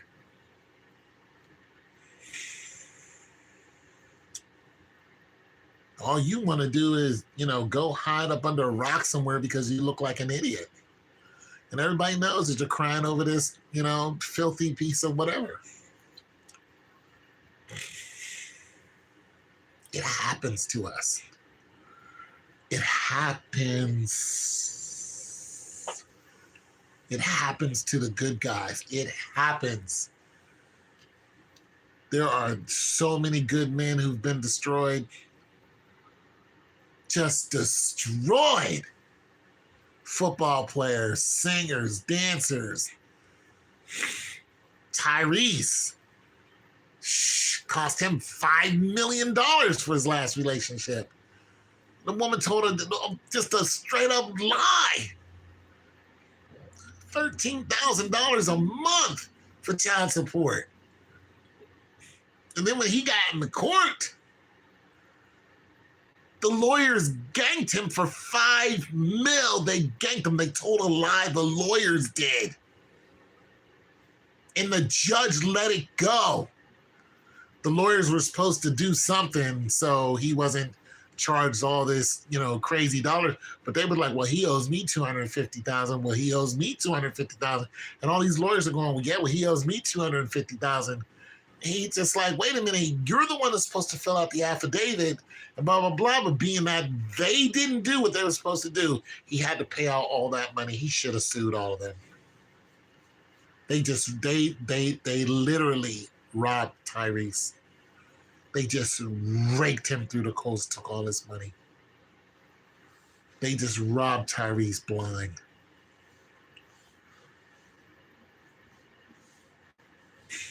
And he's sitting there crying on the internet. He got his daughter back, though. She's grown now.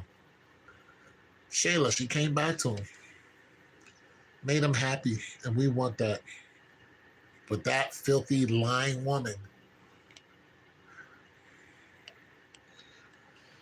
sat there and told a lie, said he did this, he tried to abuse her, and all of it was a lie. He never did any of that. Be a good man, but be aware that these women don't care. They don't care. You don't look at a woman and think because she has a snatch that she can't be this wildcat. No, that's what makes her a wildcat. Hysterectomy, hysterical. That's where it comes from. That's where hysterical comes from. Don't ever look at the sweet talking, fine ass, long legged, whatever you like, senorita with a serious ass and a pair of tits that are just, God, oh my God, I would put 10 children up in this mother. You're just sitting there biting your lip. You want to mate with this chick so bad she's going to see that. She might let you do it. As soon as you lay on top of her, she's going to be like, I got you. As soon as you get that nut, oh mother. Oh, that was so good. As soon as you fall asleep, she got you. She got you. You're not going anywhere. She got you.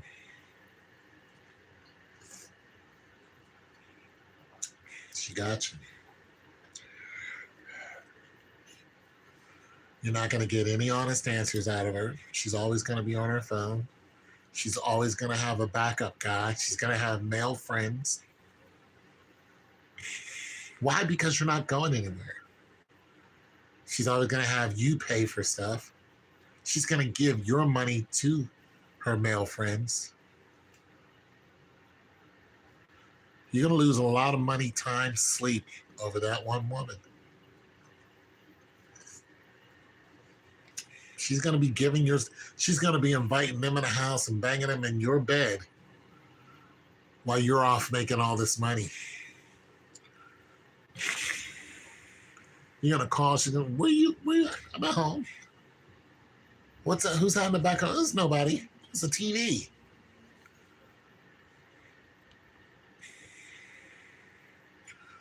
Oh, but the coochie will make you stupid. That's what I'm trying to tell you.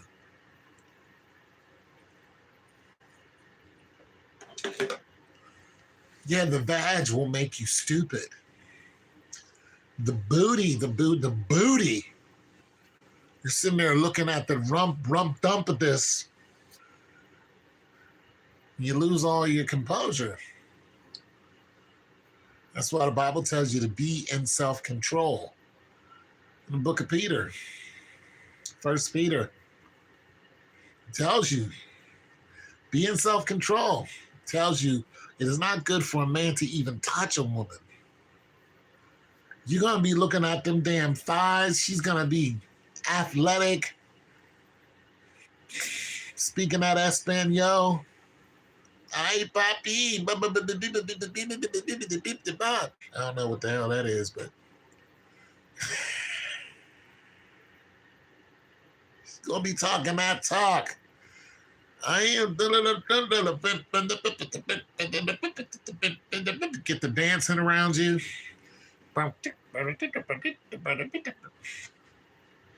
You're going to be in a world of hurt. A world of hurt.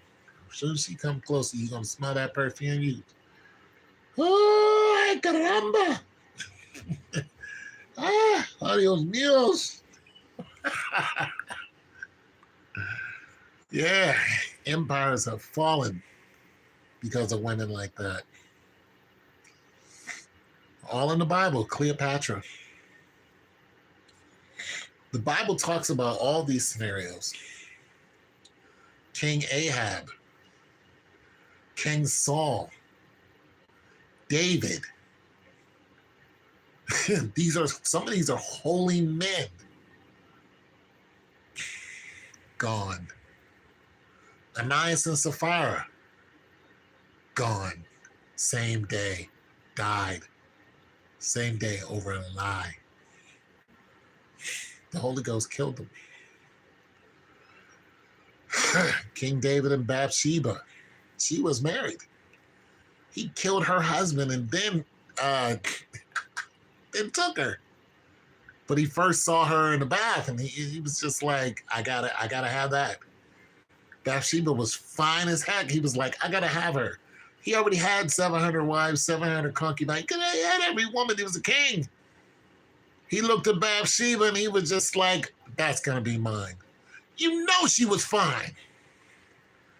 Dark skin, just glistening, and he saw that body. He was like, bet. He's like, who's her husband? He's like, yeah, tomorrow when we go to war, have her husband fight in the vanguard, which means up front. What happened? He got killed because he fought up front in the vanguard. He planned the whole thing. Then he went to her and was just like, what's good? He's the king, so it's not like she's going to be like, hell nah. Then they had a kid. Trying to tell you, be careful, that coochie will get you. And you'll end up with nothing but scars, dead children. It'll get you.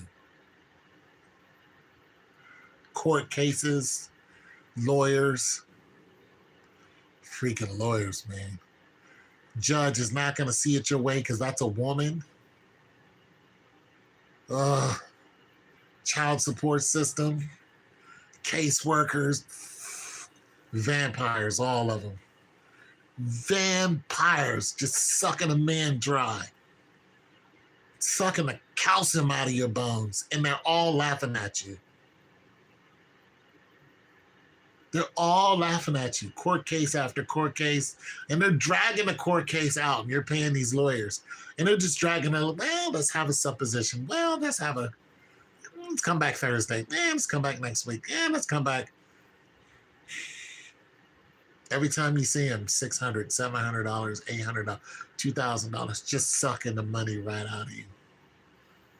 You're going to work, coming home, and going to work, coming home, and going to work, coming home, and you got $3 in your goddamn pocket. You can't even put gas in your car because the goddamn lawyer's taking everything from you, and your wife is taking the rest. You got to sell your home and move into a one-bedroom apartment like mine. There goes your American dream right down the goddamn. You got to sell your house, sell your little knickknacks and all the stuff, and you got to sell it all to pay these lawyers off. Just so the judge can screw you over even more and say, hey, you're going to owe this much a month in alimony, palimony, whatever, until this woman either gets married or she dies. For the rest of her life, you'll be supporting this harlot. Why? Because you couldn't prove your case because your lawyer was a sack of potatoes. She had a better lawyer than you, and guess who paid her lawyer? You did. Now your credit score is like 412 when it was 750. You can barely pay for anything. You lose your job. You're living off of borrowed time. You're living off of borrowed credit. All your credit cards are maxed out. Once they come and try to collect on that, it'd be nothing because they can get nothing. Can't get any more credit cards except one with a terribly high interest rate of like 35%. Next thing you know, you're living under a bridge, literally. A couple of years ago, there was a guy I knew, he froze up under the bridge. Killed him.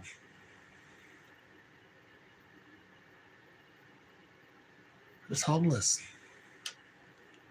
I used to see him dancing around every summer at the festivals. Saw him on the news one day, dead. Froze to death under a bridge. True story. Be careful. I may not have much, but one thing I do have is happiness. Nobody tells me when to get up. I get up, I go do what I do. I come in here, I watch YouTube till I'm blue in the face, play my video game. I'm not in a hurry. I'm almost 60 years old.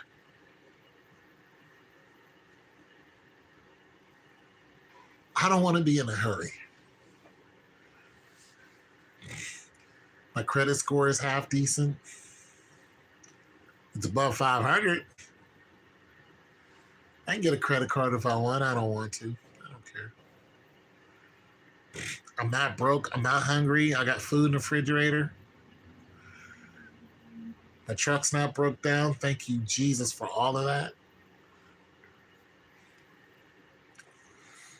If I want to buy a brand new pair of vice grips, I can go do it. You know what I'm saying?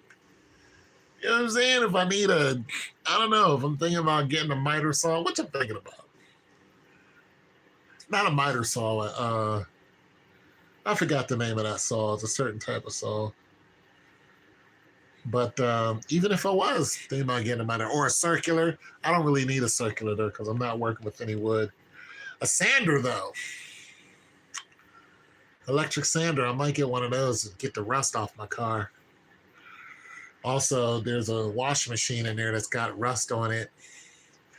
And just to be doing stuff, I want to take the top off of it, get to the rust, and then put the new finish on it. I just want to do it.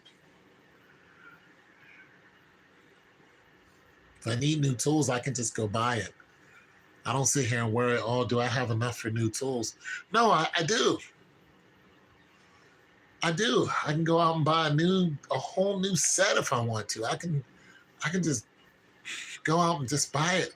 But I buy constantly. You know what I mean? As the job comes up, I'm like, oh, I need this. Boom, I go buy it. I don't just like, oh, I'm just gonna buy a bunch. No, I don't do that because it'd be a waste. I might not use that.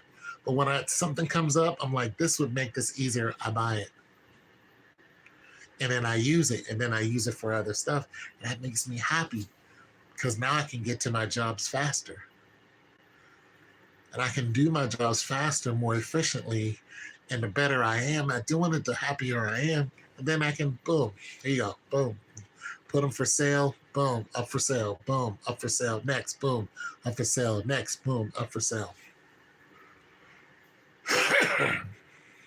And eventually, you get to the point where you have all the tools that you need, and your sales are just gonna, you get a refrigerator, you sniff out the problem, boom, fix.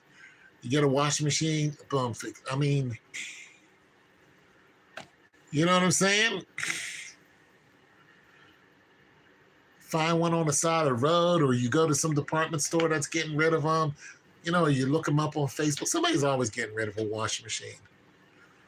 It's to the point now where when I'm looking for one online, I look at it, I read the description, I already know what the problem is. Then I negotiate a price. By the time it gets to my house, I've already looked up what part I need. But I don't get it until I take it apart, I diagnose it, and then I go, this is what the problem is.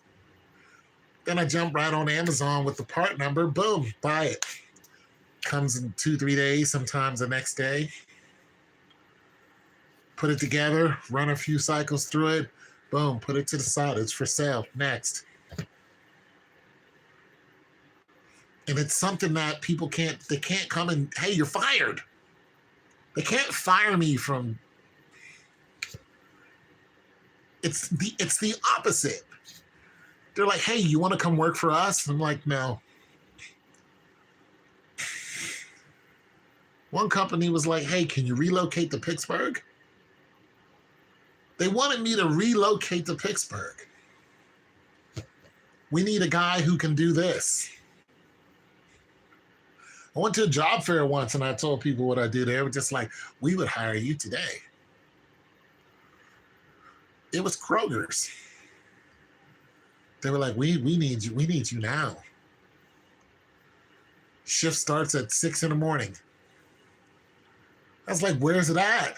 They were like, it's at this part. I was like, I can't do it. I live on the opposite end. I would have to get up at 3:30 in the morning just to I would be dead in the water by 10 o'clock. I'd be pooped.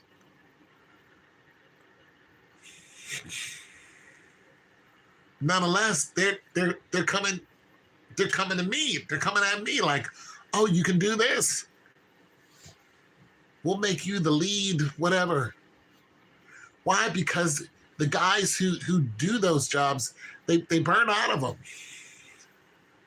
And then what they do is they're just like, you know what? I can do this. Let me go ahead and educate myself in that. And then once they do, they're not maintenance techs anymore. Like, I want you to be the maintenance. Like, no. I want to be the foreman. I want to be the lead electrician. I want to be the why? Because it's $300,000. That's why. You paying somebody $70,000 a year, it's like, okay, that's a cool living.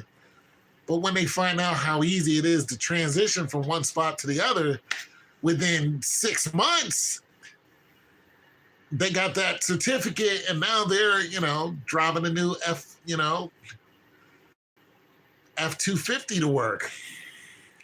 They done went and copped a dually. They done went and copped a dually extended cab. Like, wait, bro, where'd you get this from? Off the lot? Mind your business. Now everybody's looking at them like, wait, what? That's what happened to me. I was doing all right. I was like, I need another truck though. Went and copped me another truck, and people were just like, I see you. It's like, I see you. That's what happens. It's like, whoa. It's like, yeah, it's me. Women see you. They'll see you.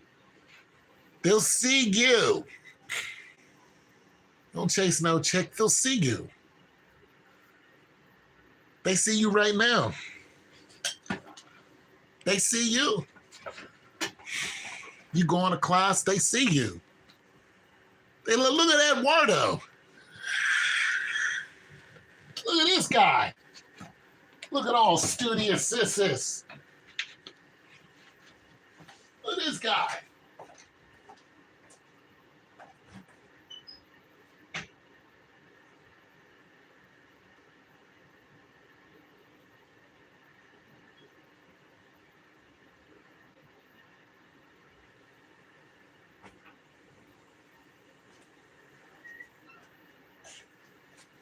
Yeah, look at this guy. This guy's gonna be something. They see you. They're gonna start approaching you big time. They're gonna start, hey, hi. Yeah, you taking them big time math classes? You taking trigonometry yet? Calc. Got a TI-83. Whip that thing out. Start figuring out some slopes. Yeah, you figuring out slopes. Get to figuring out some radius of some 3.14 in theory of the circumference. Triangulated by to the third power. Long ass division that equals 1. You sitting there just, you're being watched. Every time you walk into one of those classes, they notice you. You're being watched. Women watch what class you're walking into. You're not walking into literature. You're not walking into art. You're not walking into psychiatry. You're walking into math classes. You're walking into Lit 101. You're not walking into women's studies. You're walking into math classes. Biology. They're like, oh, that's going to be some money right there. They're watching you. Especially when you start taking advanced whatever. They love that stuff. And one woman told me in college, she says, I think a GPA is sexy. I looked at her like, a GPA ain't that great. But I was like, I guess you saying that, I'm not your guy because I'm not a 3-point. Let me tell you something. The smartest girl in the school was liking me. She ended up with another guy, and that's cool because she was crazy. But she was the smartest girl in the school. And I'm sure she's a doctor right now because that's what she wanted to be. She's brilliant. But she liked me, Mr. Non-GPA. Mr. Low GPA. Smartest girl in the school. Quiet, super athlete though, super athletic. Quiet. Yeah, she ended up with some dude more her age. That was cool. I was like, good for you, because she's touched. You know, you can handle all that craziness. I really wasn't for it. But so if they get to talking all that smarts to you, get to throwing out all these big names of somebody who's dead 600 years ago and expect you to be impressed, just let that roll right up. Sebastian Bach was he's not here. He's not here. What are you talking about? They'll try to do that to you just to, I'm smarter than you.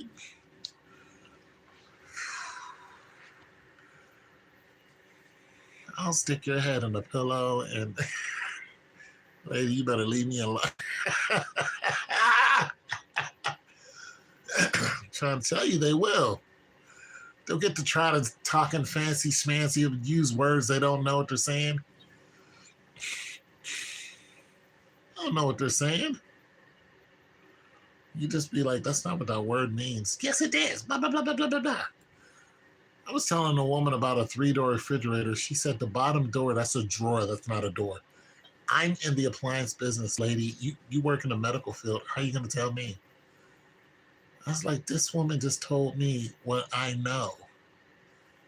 I was like, well, if you want to call it a drawer, that's fine. But it is a door in our.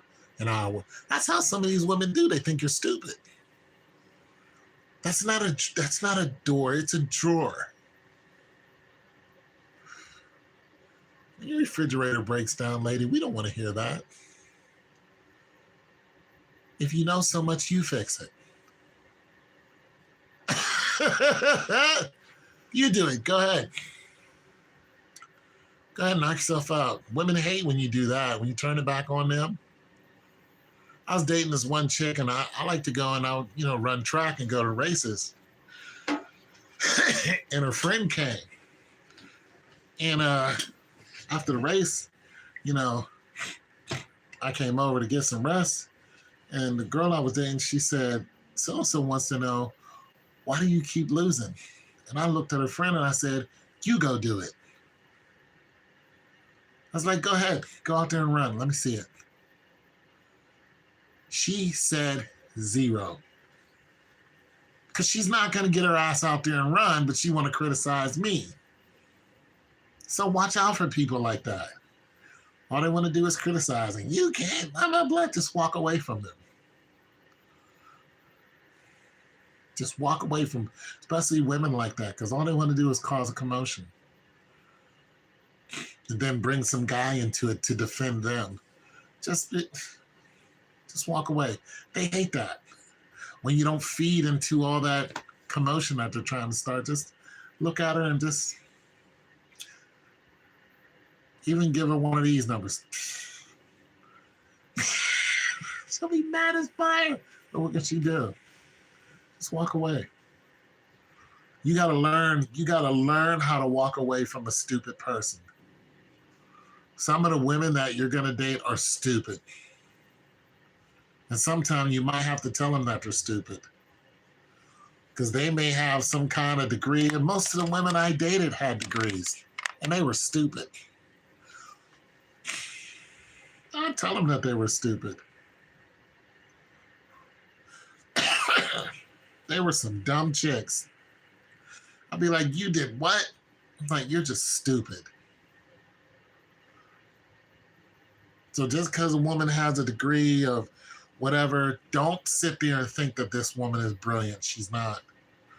I even had one woman tell me she's like, I'm not smart. I was like, you have a master's degree. She was like, I was like, how did you get that master's degree? And she was like, she knew how to study. She's like, Tony, I'm not smart. I just know how to study, which is a skill in itself. She had a master's degree. She's a teacher. But I can admire her for admitting that she wasn't a smart person. And she wasn't. She wasn't. She made some terrible decisions. But don't we all? Don't we all? Just saying, bro. Once you experience that, type of woman at extra fluff with all this education she has, and no, this is what it is. It's blah, blah, blah. Just walk away. You don't know what you're talking about. And then just literally don't even say goodbye when they start telling you what something is. It's blah, blah, blah, blah. And this is, and just walk away. They're going to be like, yeah, you walk away. You still trying to reel you in to getting, forget that person immediately with a smile. And they'll be still trying to suck you into that brick wall of a conversation. Just walk away. Then they'll start talking to their friends and whispering, as if that matters to you. Just shake your head at them. Keep going. Just telling you, you're going to run smack headlong into these women. You are on a collision course with women who are smart dummies. And they think they know everything. You're on a one-way collision course. You guys are both on the same track.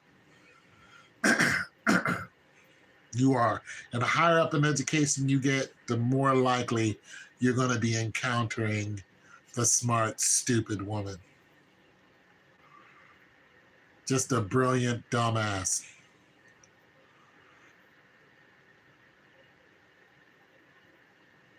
Thinks she knows everything about politics. Shut the... Nobody cares, lady. Nobody cares.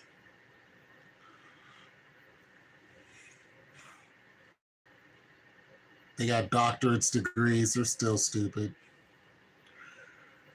The girl who you like is the one with common sense. That's the girl who you like. The one that reasons with you. The one that looks you in the eye and speaks to you. The one that's not condescending. The woman that listens to what you're saying. The one that interjects at the right time. The one who's polite. Not trying to stir up a ruckus. The woman who's respectable in public. That's the woman you fight for. The woman who laughs at your stupid jokes. The girl who sits out in the rain with you. That woman. That girl. The girl at the bus stop with you.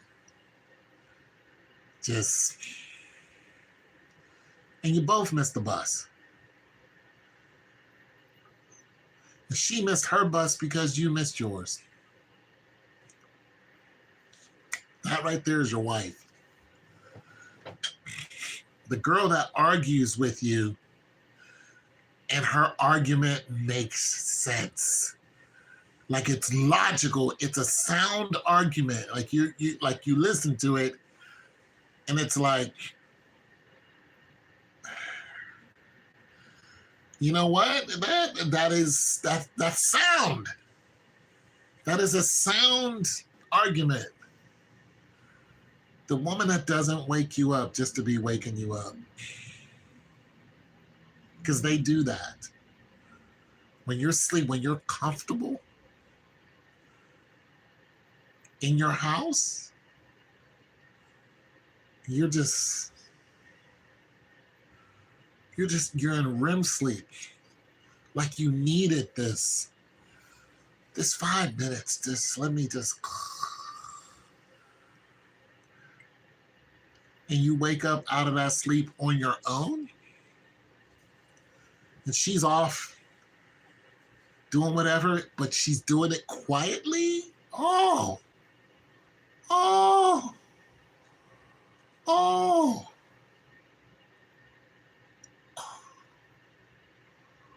Oh, I would write a song about that woman. I would write a song about that woman. I would write poetry about that woman right there. That's that woman. That is her. A woman who dresses like she's supposed to. A woman that refers you at the right time. A woman that doesn't try to get you beat up just for her ego.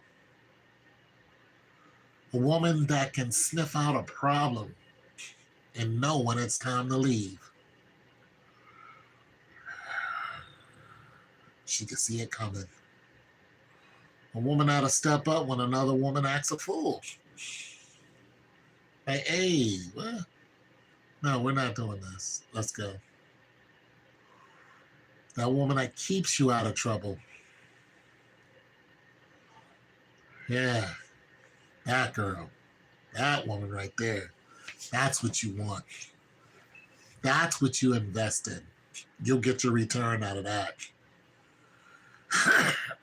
Woman that sees your shoe untie and ties it. Oh yeah. Ask you what you want to eat tonight.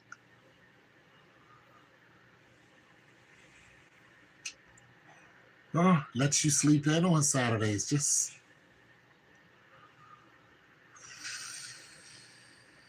these things will be invaluable to you when you get older. Sleep is not a big deal now because your cells are still splitting at an awesome rate. But when they start slowing down, sleep is going to be mandatory. It's going to be valued even above money. It will. Once you hit your 40s, the desire to slow down, it won't even be a part of your routine. It won't be a part that you choose. It'll just happen to you. It will. And when it does, you're going to be a little bit upset about it because you're going to feel like you're not in control. No, it's just your body telling you what you need. And if somebody comes and interrupts that, you're just going to get frustrated. You don't need that, especially if they recognize that's what you need. Be like, yeah, you look like you need some sleep. Be like, I do. All right, well, let's go and let's go lay down. And you're just knocked out for 15, 20, half an hour. And you get up like, oh, all right, yeah, let me go finish cutting the grass or whatever.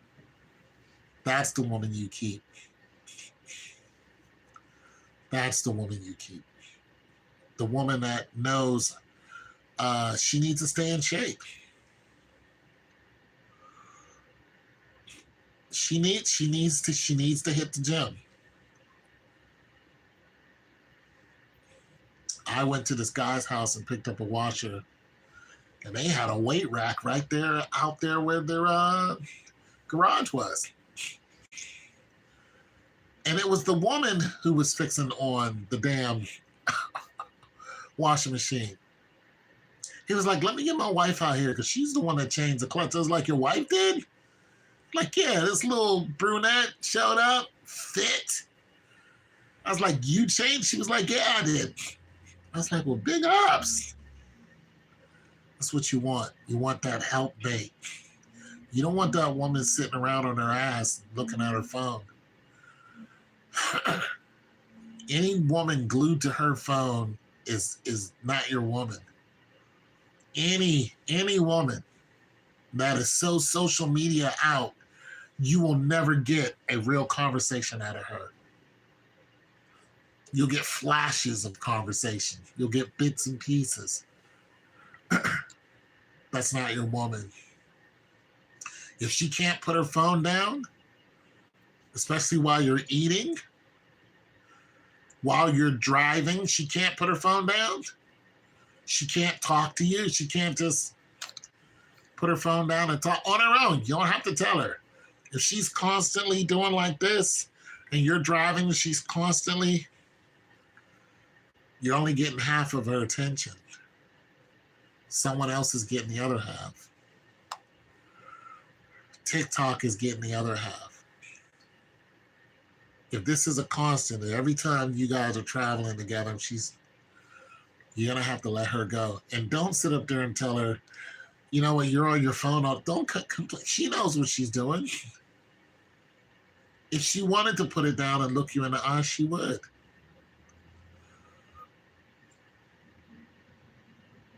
She'd probably get on there and text her mom or, hey, I'm with Eduardo. I don't know if that's your name, but we're going to the so-and-so. Just to let them know. And then turn that phone over and put it down and be like, so.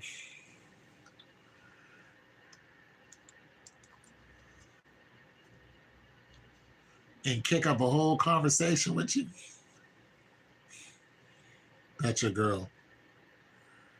Reach over and grab your hand. Put her hand in yours. Girl that'll tell somebody to leave you alone. Some dude want to get in your face and just jump right at, like, you better, like, get on up out of, I don't know what you think. That's your girl. That's your girl. She ready to beat ass for you. That's your girl. Everyone else is superficial. That girl right there, that's the girl that you're going to comfort whenever she's just having whatever issue. She's going to walk in the door, and women are going to come home with all kind of issues. I was dating this one chick a long time ago. She had an office job. She was a sales rep. She walked into her apartment, and I was there, and she said, I just got fired. Now, I could have been like, so what? Find another job, which she did. It's not what she wanted. She didn't only just get fired. She said the whole sales team just got fired. She's like, everyone. We all just got fired. She was stunned. She was stunned. You're talking about somebody who did very good in college, just lost their job without a notice. No 2 weeks notice, no nothing. And everybody got fired. You think I could have brushed that conversation off like it wasn't there? You think I could have been like, so what? I could have. She would have never opened up to me again. Instead, I was like, what happened? And she told me, she was like, they just came and fired everyone. I was like, why? And then she started breaking it down like this, that, and the third, and so on and so forth. But she basically, it was out of the blue. Do you know the company she was working for? It was a company called Enron. Look it up. Notorious company. She was working for Enron. And what happened is Enron had cooked the books, which means they told the stockholders that they were making more money than they were. And then all of a sudden they pulled out. And a bunch of people lost millions and millions and millions and millions of dollars. And then the FBI investigated them and they took most of the paperwork and they started burning it. That's the company she worked for. During that time, along the same timeline, 9/11 happened. I was at her house when 9/11 happened. And I was like, they're about to shut down everything. Imagine us being cold to each other when 9/11 happened. You see, that's what I'm saying. It's the conversations that you keep. That's how you know who's who. Now, she was a decent girlfriend, but eventually it fell apart. And she had a baby and married someone else. Nonetheless, we had some good times. So not everybody that you get along with is going to be your wife. But don't stress it. You'll be fine. You'll be fine. You'll be more than fine. You'll be all right. Don't be in a hurry either. Don't be in a hurry to get in some woman's ass.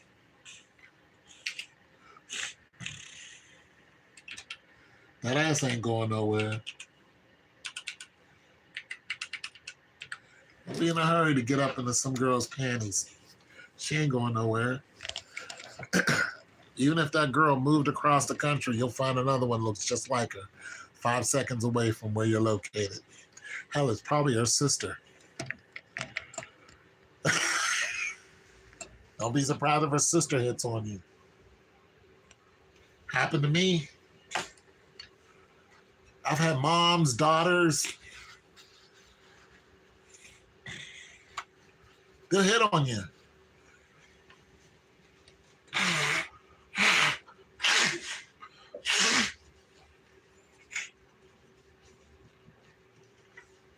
Be like, wait a minute, I'm dating your mom. Like, so what? I'm 24. Like,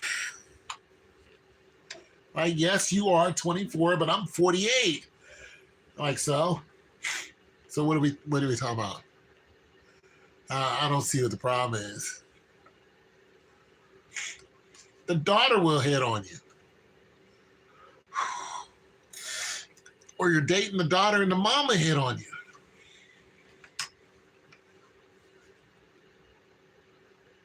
You're like, what? What just happened? The daughter walk in on you when you're in the bathroom. Teenage daughters, they do that. They'll walk right in on you. They don't care. So if you're gonna date a mom, be careful. If she's got a daughter, that daughter's gonna walk in on you on purpose. She's gonna do it. I've had it done to me. They'll walk right, they don't care. Be aware of that. Daughters will walk right in on you. Daughters don't care. They don't. They will walk right in the bathroom. They will. And you're just like, what sense they'll do it. And if they can snatch you from the mother, they'll do it. They will do it. You be looking at this, what are you, 17, 16? She's plotting on you the whole time, every time you come over. You're she's got a, no. She's just a cute little, no. She's plotting on you.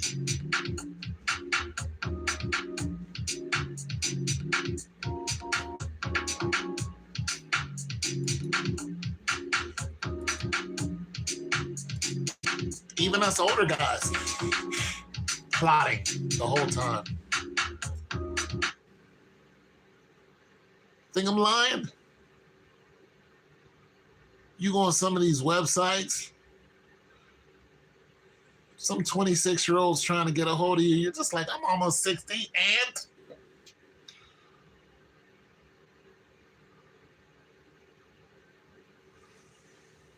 they'll be talking to you like, what are we doing? What are we? It'll be like doing business with them. So, this is the way some freaking 20-year-old to get to talk. You're like, I'm 40.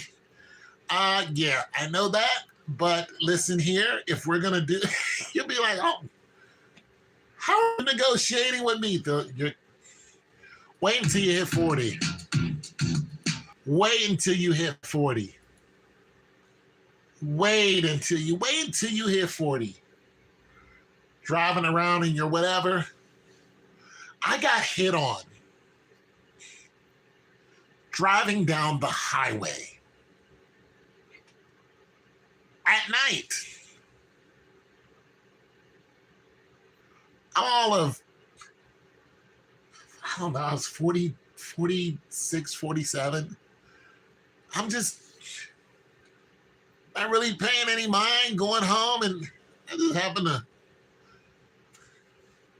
Actually, I was looking this way, and the girl was in that lane, and she looked at me, I looked at her, and I'm like, okay, some young, pretty thing, too. She was like, pull over. Oh, I was like, oh, excuse me. I pulled over. I was like, what's up? I thought something was wrong with her car. What's up? She's like, what's your name? Like, lady, it's nighttime. We're on the side of her. Yeah. I don't know. Anyways, here's my number. I was like, how old are you? She was like 23. Like, I'm old enough. That's the way she looked at me, like she was disgusted. I asked her how old she was. I was like, how old are you? She's like, I'm 23. I was like, well, I'm 47. She was like, and? I was like, all right. Took her out the next day, hung out with her. She was pretty 23-ish.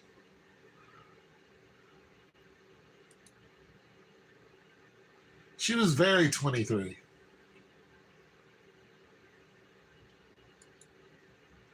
But if you think at 40 that it's going to stop, you're fooling yourself. It's not going to stop.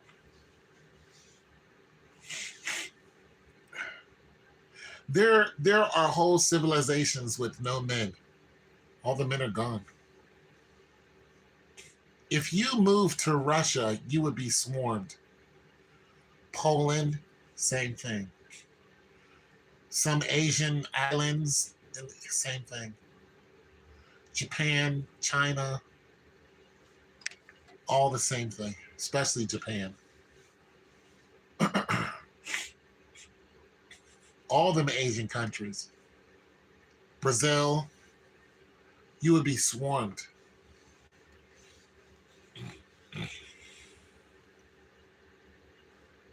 So don't worry about a woman saying. Don't worry. There was this guy on YouTube.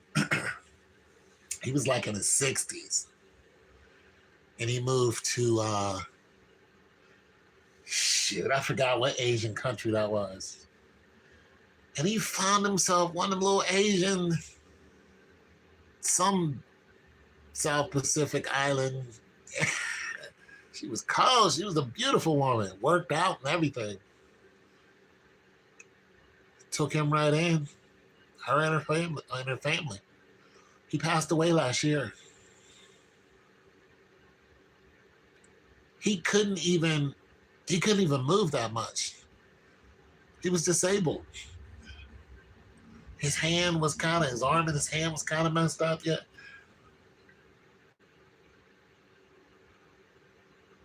But she loved him. because they were together for years before he died. She loved that man. So that's what I'm saying. Don't worry about whose bra you're going to be taking off. There's enough out there that you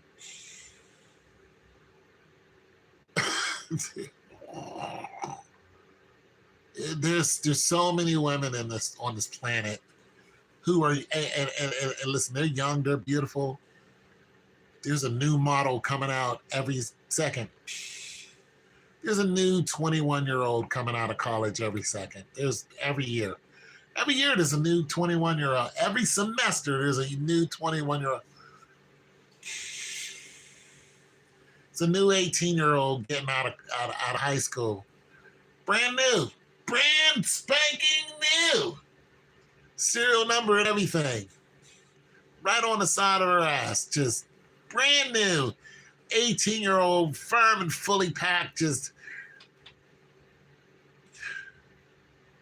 you will waste your time chasing women. You will cross the world and they won't give a damn. Don't do it. Don't set up this big, I'm gonna do it. No, not unless she's on board with you now. She's like, hey, I'm in this part of the country, you're in that part, I'm coming to see you. You're just like, I'm coming to see you, and y'all meet up halfway. Now that I can get with. But somebody who's making zero to very little, you tell that woman to fly just hang up the phone, block her. You're not interested. I don't want any. And trust me, you'll find somebody else. It's no time. If I wanted to start dating, I could.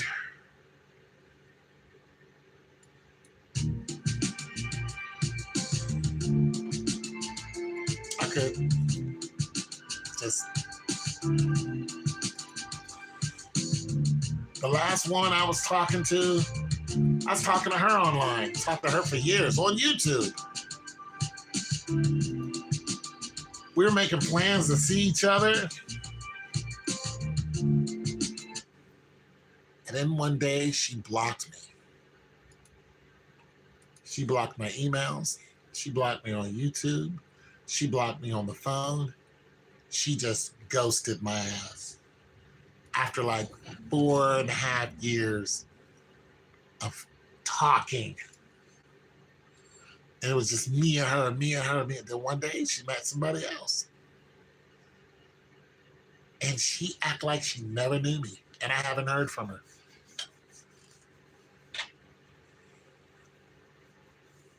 I've talked to her mom on the phone. I've talked to her about, all her, whatever ails her. And we've had conversations for 4 hours on the phone. Just talking to you. Would have thought that would have been my wife. One day, gone. She was gone. I haven't heard from her since. Just disappeared. This is how they can do you. So be careful when I'm in love. You're not in love. You're not in love. Oh, I think she's the best thing since. No, she's not. No, she's not. Her mom is hotter than she is.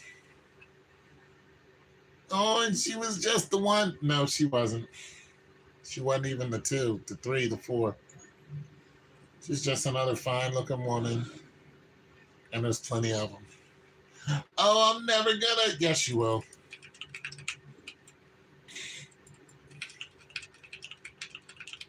Hell, I was crying over some girl. And I was at another woman's house who was her friend. And that woman hit on me.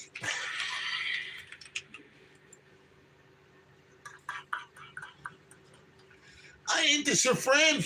Yeah, so what? She didn't want you.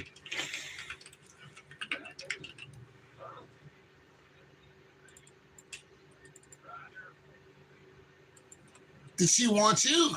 No. So the problem is what? She didn't want you. But I'm sitting here stuck on stupid instead of looking at the house that I'm into. About time I woke up out of my stupor, the opportunity was gone. When I tell you that you'll find a whole new girlfriend within a nanosecond,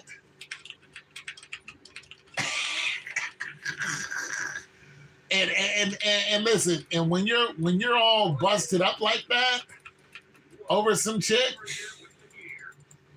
when you're all flambéed over some chick,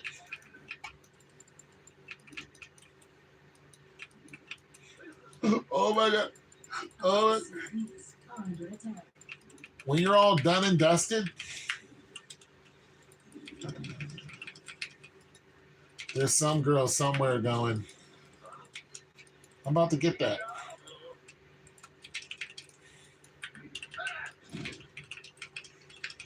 There's some woman somewhere going, oh yeah, I'm about to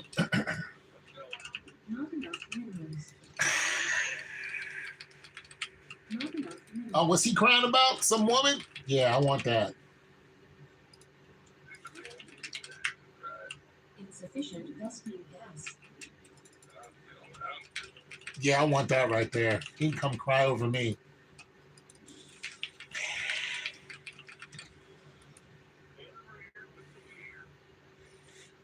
He can come cry over me. I got some tears. You want to cry? Here, come over. Come get this sweet potato pie and cry over me.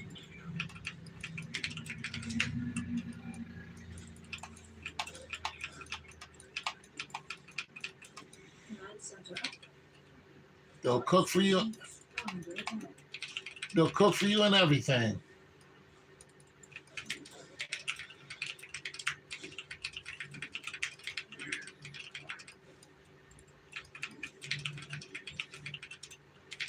They'll cook for you and everything. You'll be like, okay, I see you cooking for me.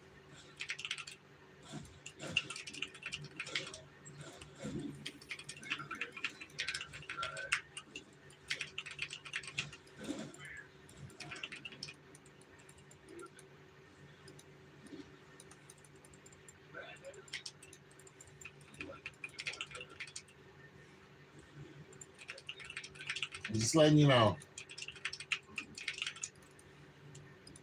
Don't get so tied up in the chick that you lose yourself.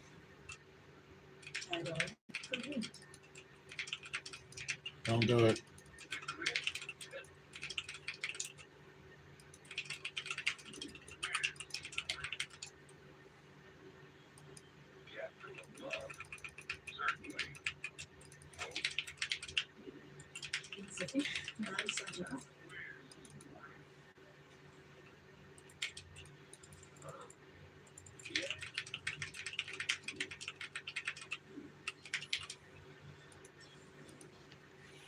Don't get so wrapped up in the chick that you lose your mind.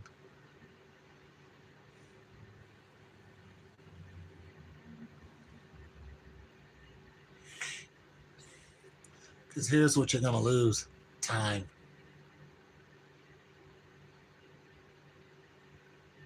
She's going to suck the time right out of you.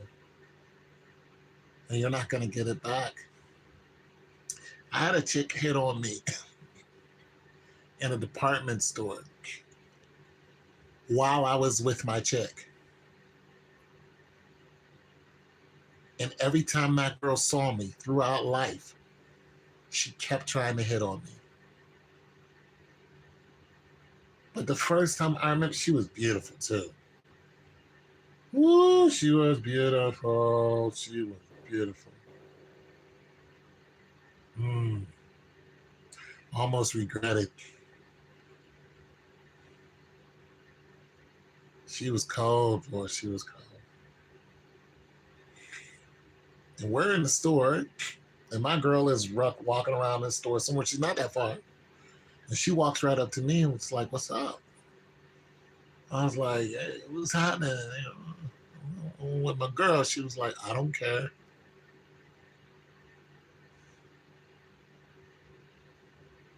I was like, you see my girl? And I thought it was funny. I was like, you see my girl? And she was like, I don't care.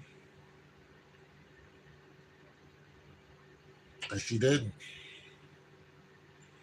Yeah, she was cold. She was beautiful. But she saw something she wanted. And every time she sees me, she just stares at me. Every time. She just stares at me. And I just stare at her. And she walks away, and I just walk away.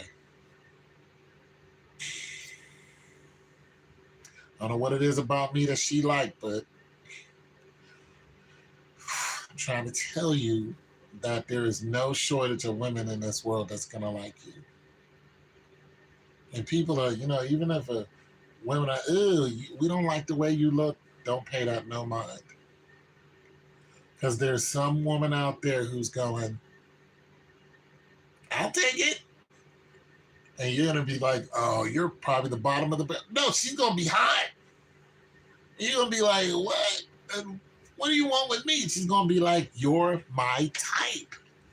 And that's it. That's it. You'll be like, well, she's going to be like, I don't care. There was this one guy, he made the news. Lift weights, strong dude. He was a bouncer. But he was really poor. He was really poor. But he was a bouncer outside of this bar. And I remember he was standing like this too. Big old white boy. And for some reason, somebody started asking him questions that, you ask smart people. And this guy started breaking down like theory of relativity and stuff like that. And they was like, wait, what? So it got to the point where the news had caught up to him. It was like, the news lady was just like, yeah, we want to hear more about that. He said, okay, follow me to my house. So they came to the dude's house. He had a broken down Harley in the front yard, broken down car. His house was a mess. But when they got into the house and he's like, this is my computer. He turned on his computer. He was like, this is where I try to break down quantum physics. He had no degree. He started talking about quantum physics and the material that makes up space. And he was doing the math. And he was showing the reporter, the female, she was a good looking woman too. He was showing her this, like, she could not keep up with the conversation. And she was admitted, she was just like, I have no idea what you're talking about. This is an educated woman who has a degree. She could not keep up. She's like, I'm clueless. Well, being that hit the news, other people saw it and was just like, oh yeah, I want some of that. Don't you know there was a female doctor who got a hold of that guy and was just like, let's get married. He married her.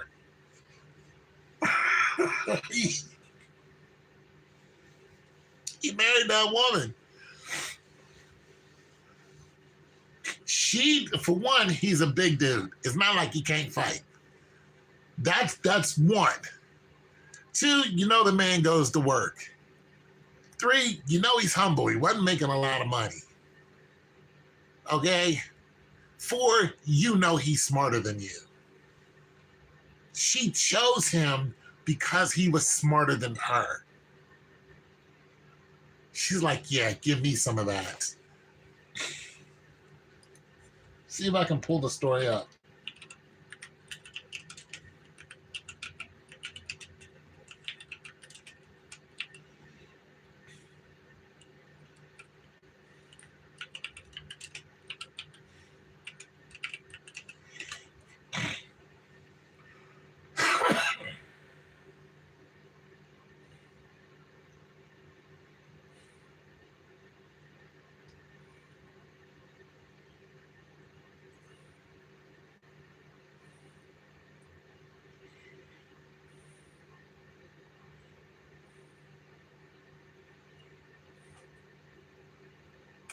I don't see a story.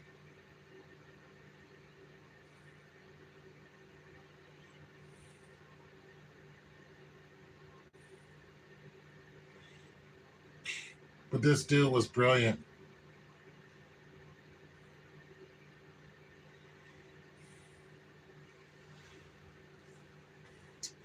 There was a woman who wanted me to marry her. She was rich. Told her no. She wasn't my speed. She was fun to be around, but marriage? I take that very seriously.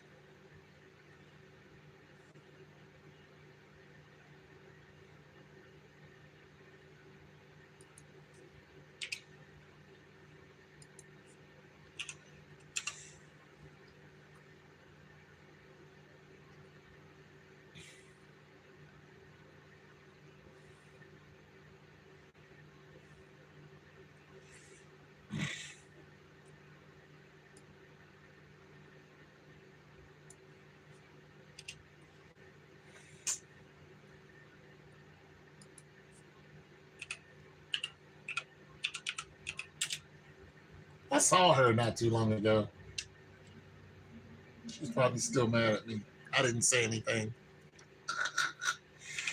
I just looked at her like, I've already apologized. I'm not going to tired of apologizing to you.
We should have never have started taking walks in the park.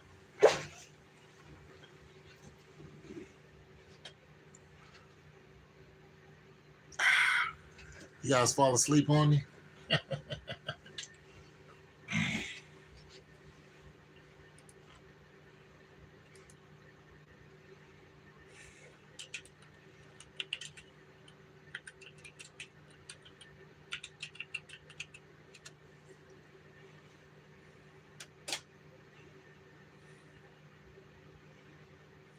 Wish I was that smart.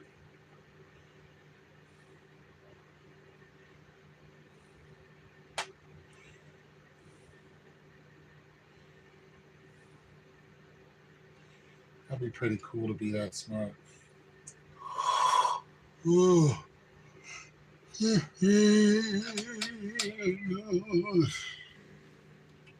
very cool to be that smart.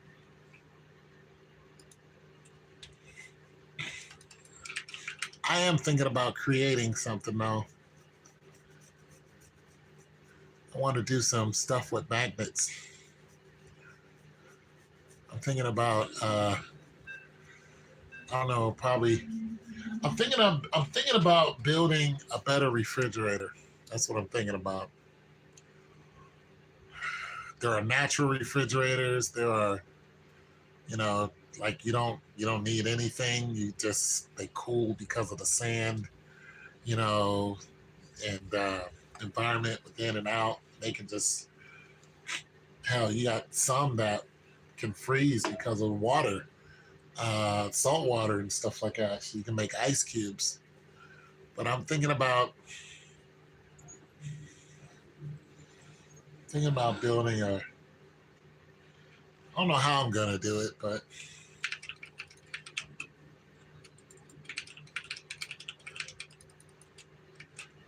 think about building some type of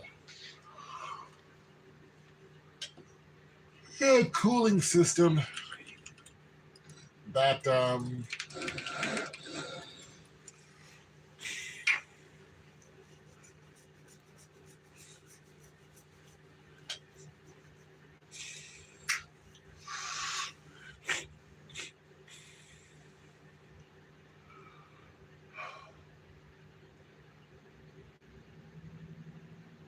about making a force field too.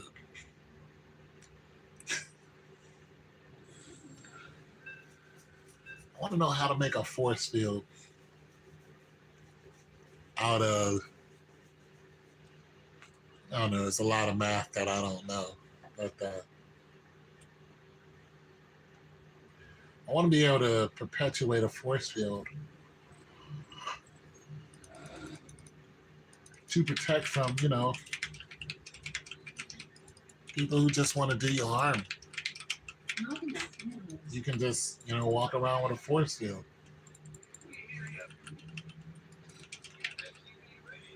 But it's not like a mechanical device. It'd be something that's, it'd be a force field that's almost, how do I explain it?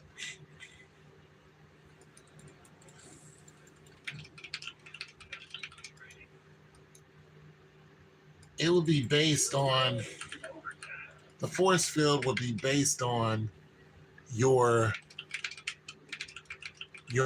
genetic marker. So that's what I'm thinking about. Something that only you can produce. Like your body can produce it within seconds. Not even seconds, nanoseconds with the quickness. I don't know. I'm just talking. I'm hungry again. Told you I'm hungry. I get hungry. I had a good dinner, but I'm still hungry. I get so hungry, man.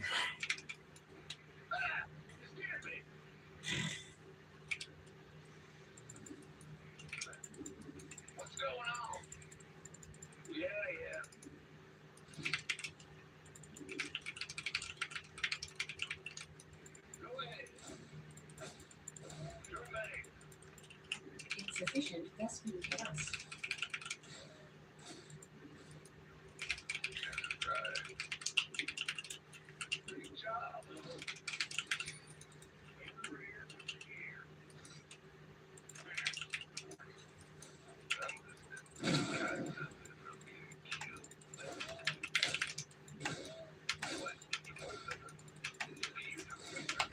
Command center upgrade complete.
Oh, we got ourselves a base race. Our SCV is under attack. Systems go. Cyclone ready for action.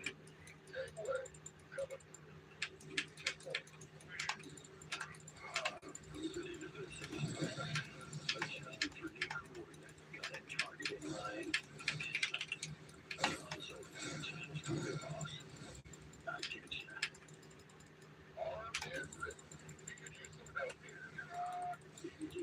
Our SCV is under attack.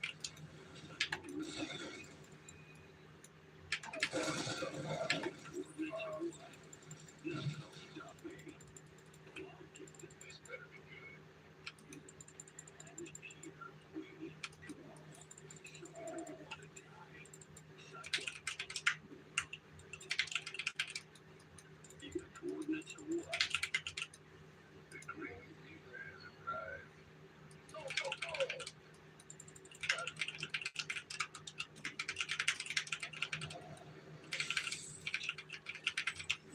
You guys still there? Playing my game.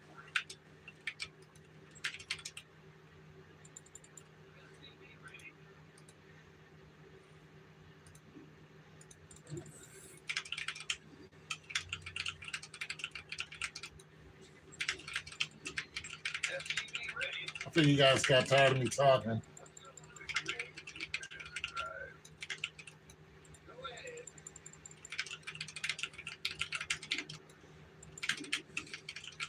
Not enough energy.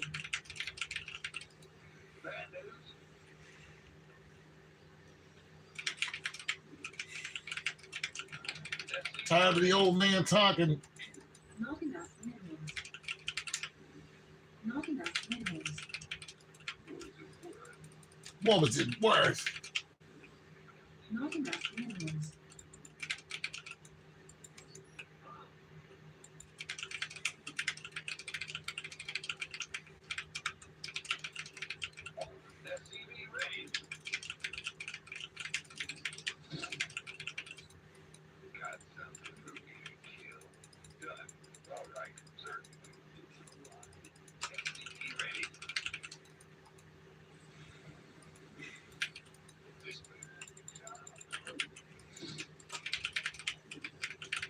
Not enough energy.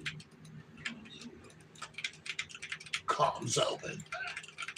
Not enough energy.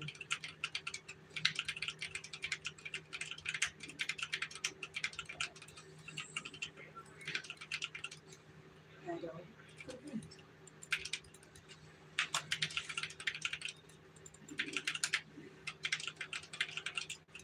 Insufficient rescue gas.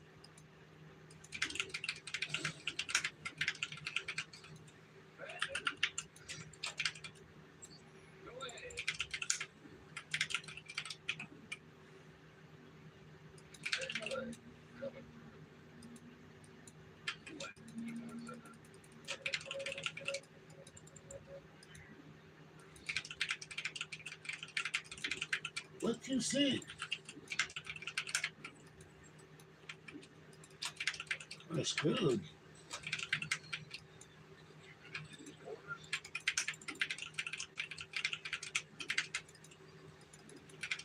We're screwed.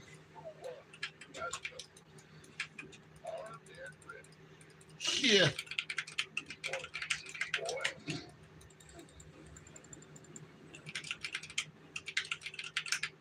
Additional supply depots required.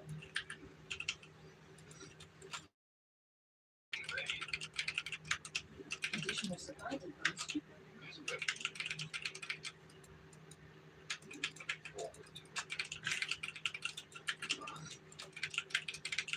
Shuts my heart and I love her.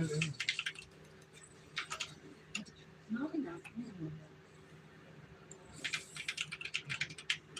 Radar complete.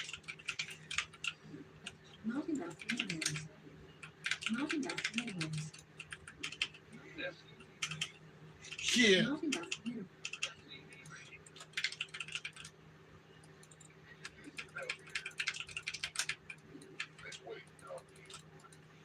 What is that? Oh.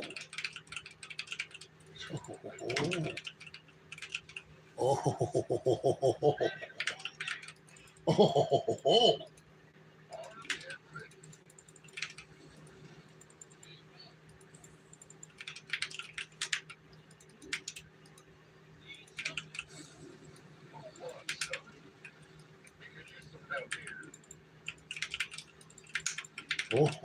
Oh. Insufficient. That's to be fast. Oh. Oh.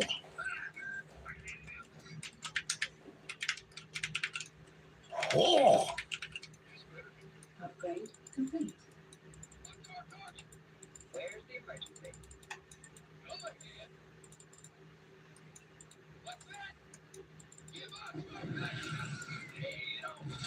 Damn it.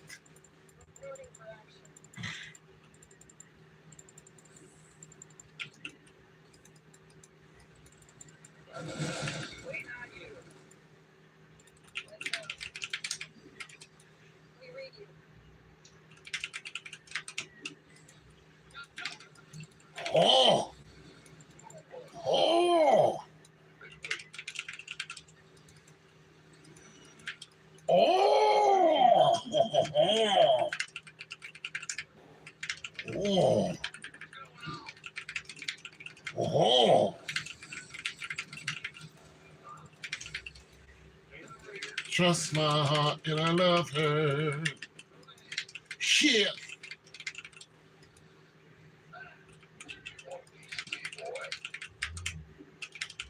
They built my city on top of a grave.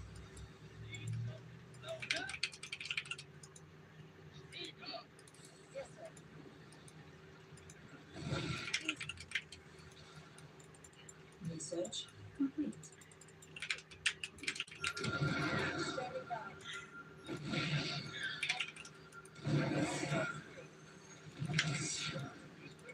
Oh no.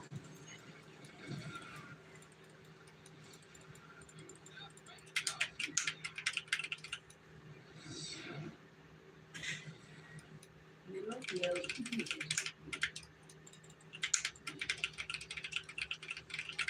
Upgrade complete.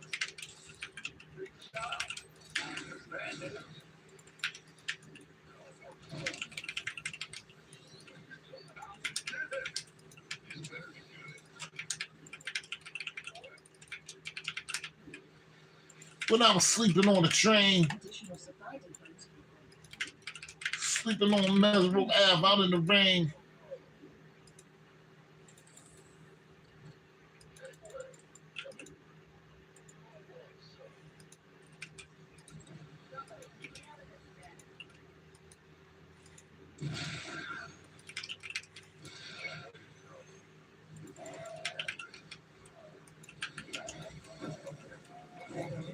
Really pack a U-Haul truck up.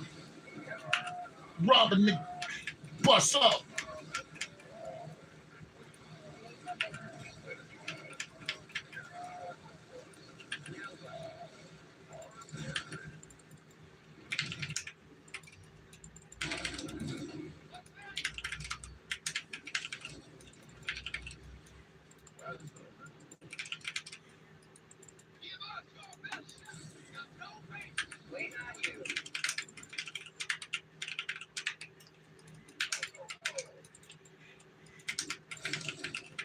Sleeping on Mesero Ave. Research complete.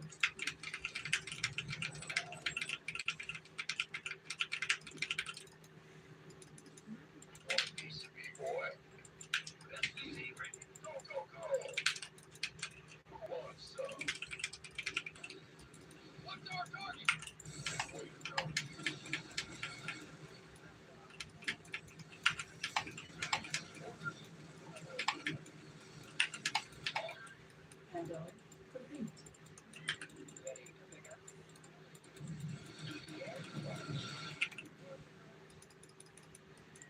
Mineral field command center upgrade complete. Kip, robbing nigga. Bus up.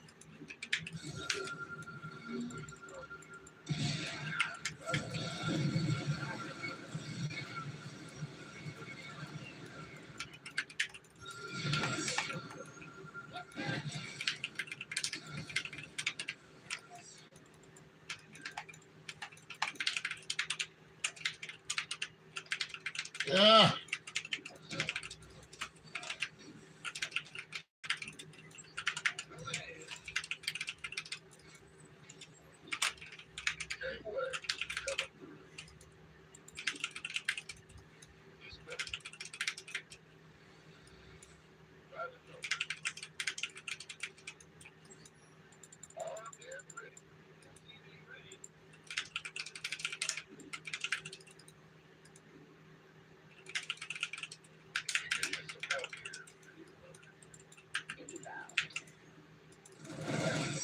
Oh, nice.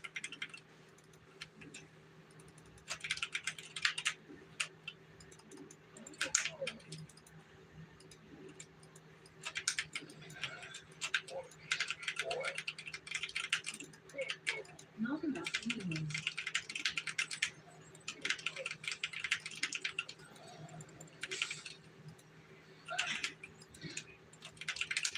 Not enough minerals.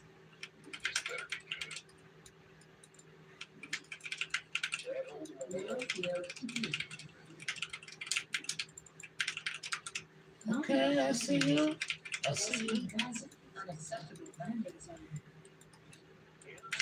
Stress my in the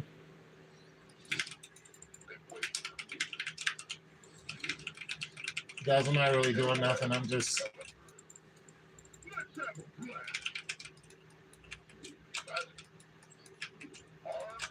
Added complete. Not enough minerals. this guy likes to rush though. Not Now enough he's got the hyperextends on.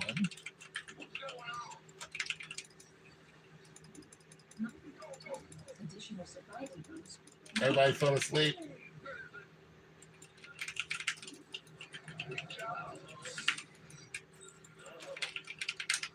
Additional supply depots required.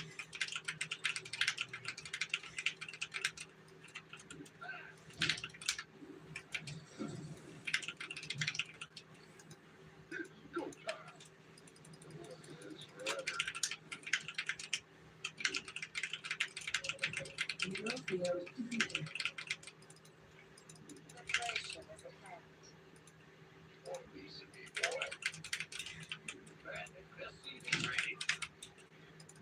Not enough minerals.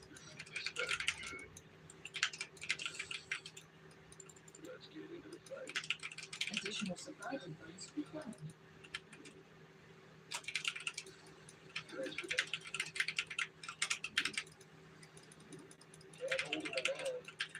Not enough minerals.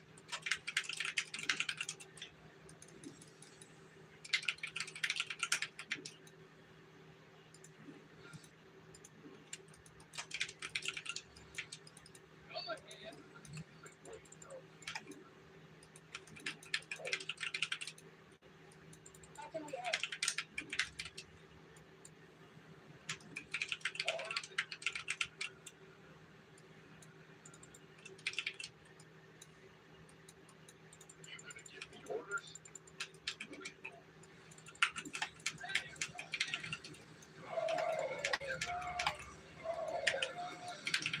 What? Mineral field completed.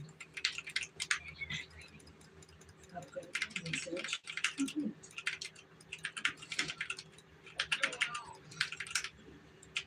Mineral field completed.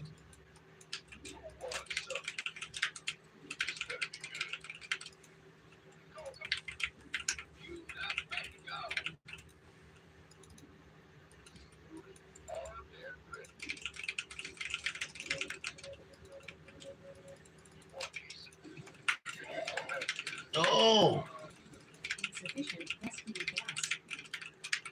Insufficient rescue gas.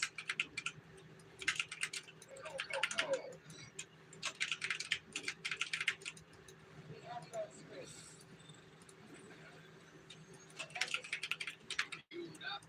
Insufficient rescue gas. Rescue.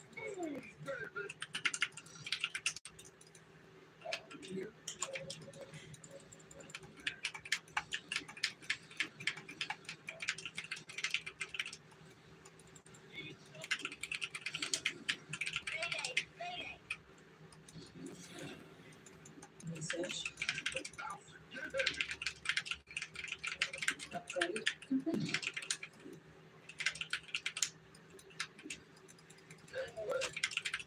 Mineral field insufficient. Rescue gas.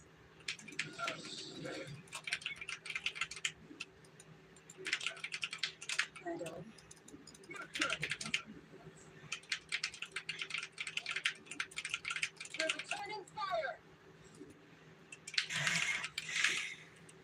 Insufficient rescue gas. Upgrade complete. Insufficient rescue gas.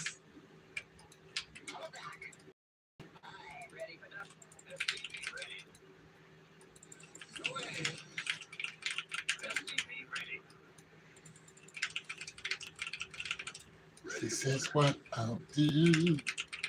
Get you in the mood. Mineral field complete.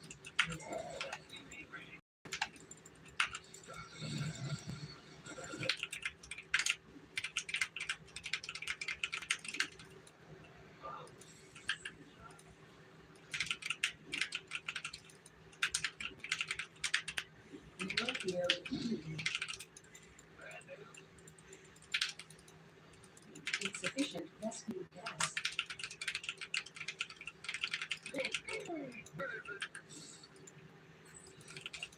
Made for battle. Add-on complete.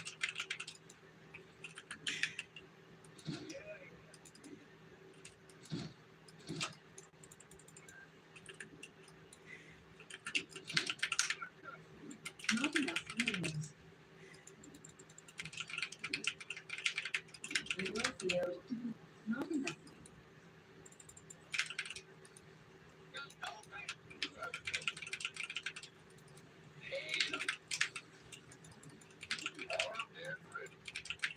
This is what I'll do. Put you in the mood.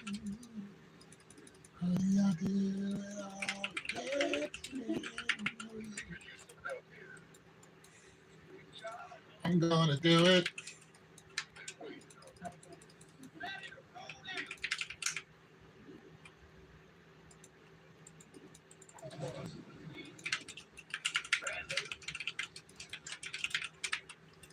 Not enough minerals. This is what I'll do.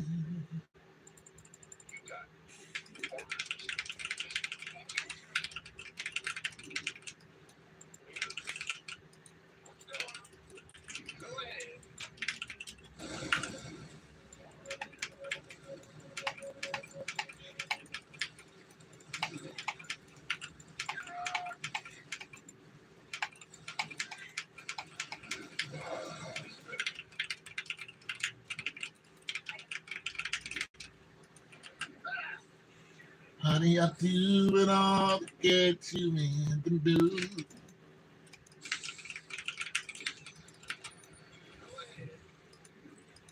This is what I'm gonna do it.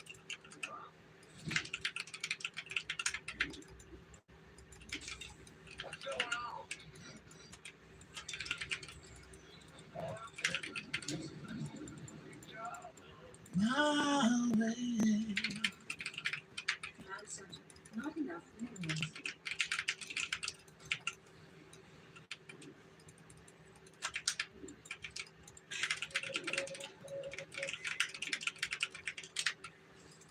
Not enough minerals. Not enough. Not enough minerals. Command center upgrade complete.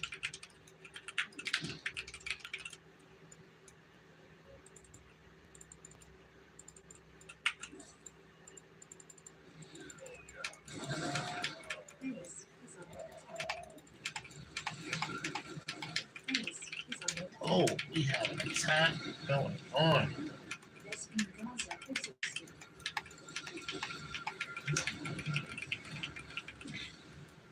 Base is under attack. Base is under attack.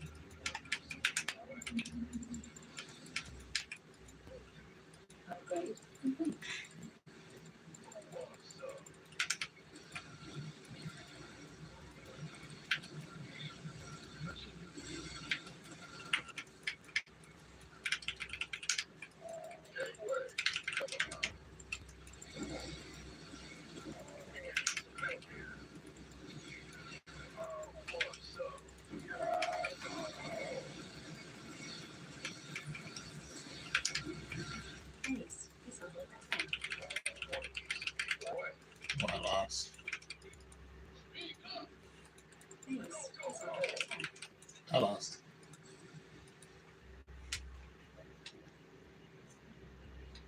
Trying to do two things at one time.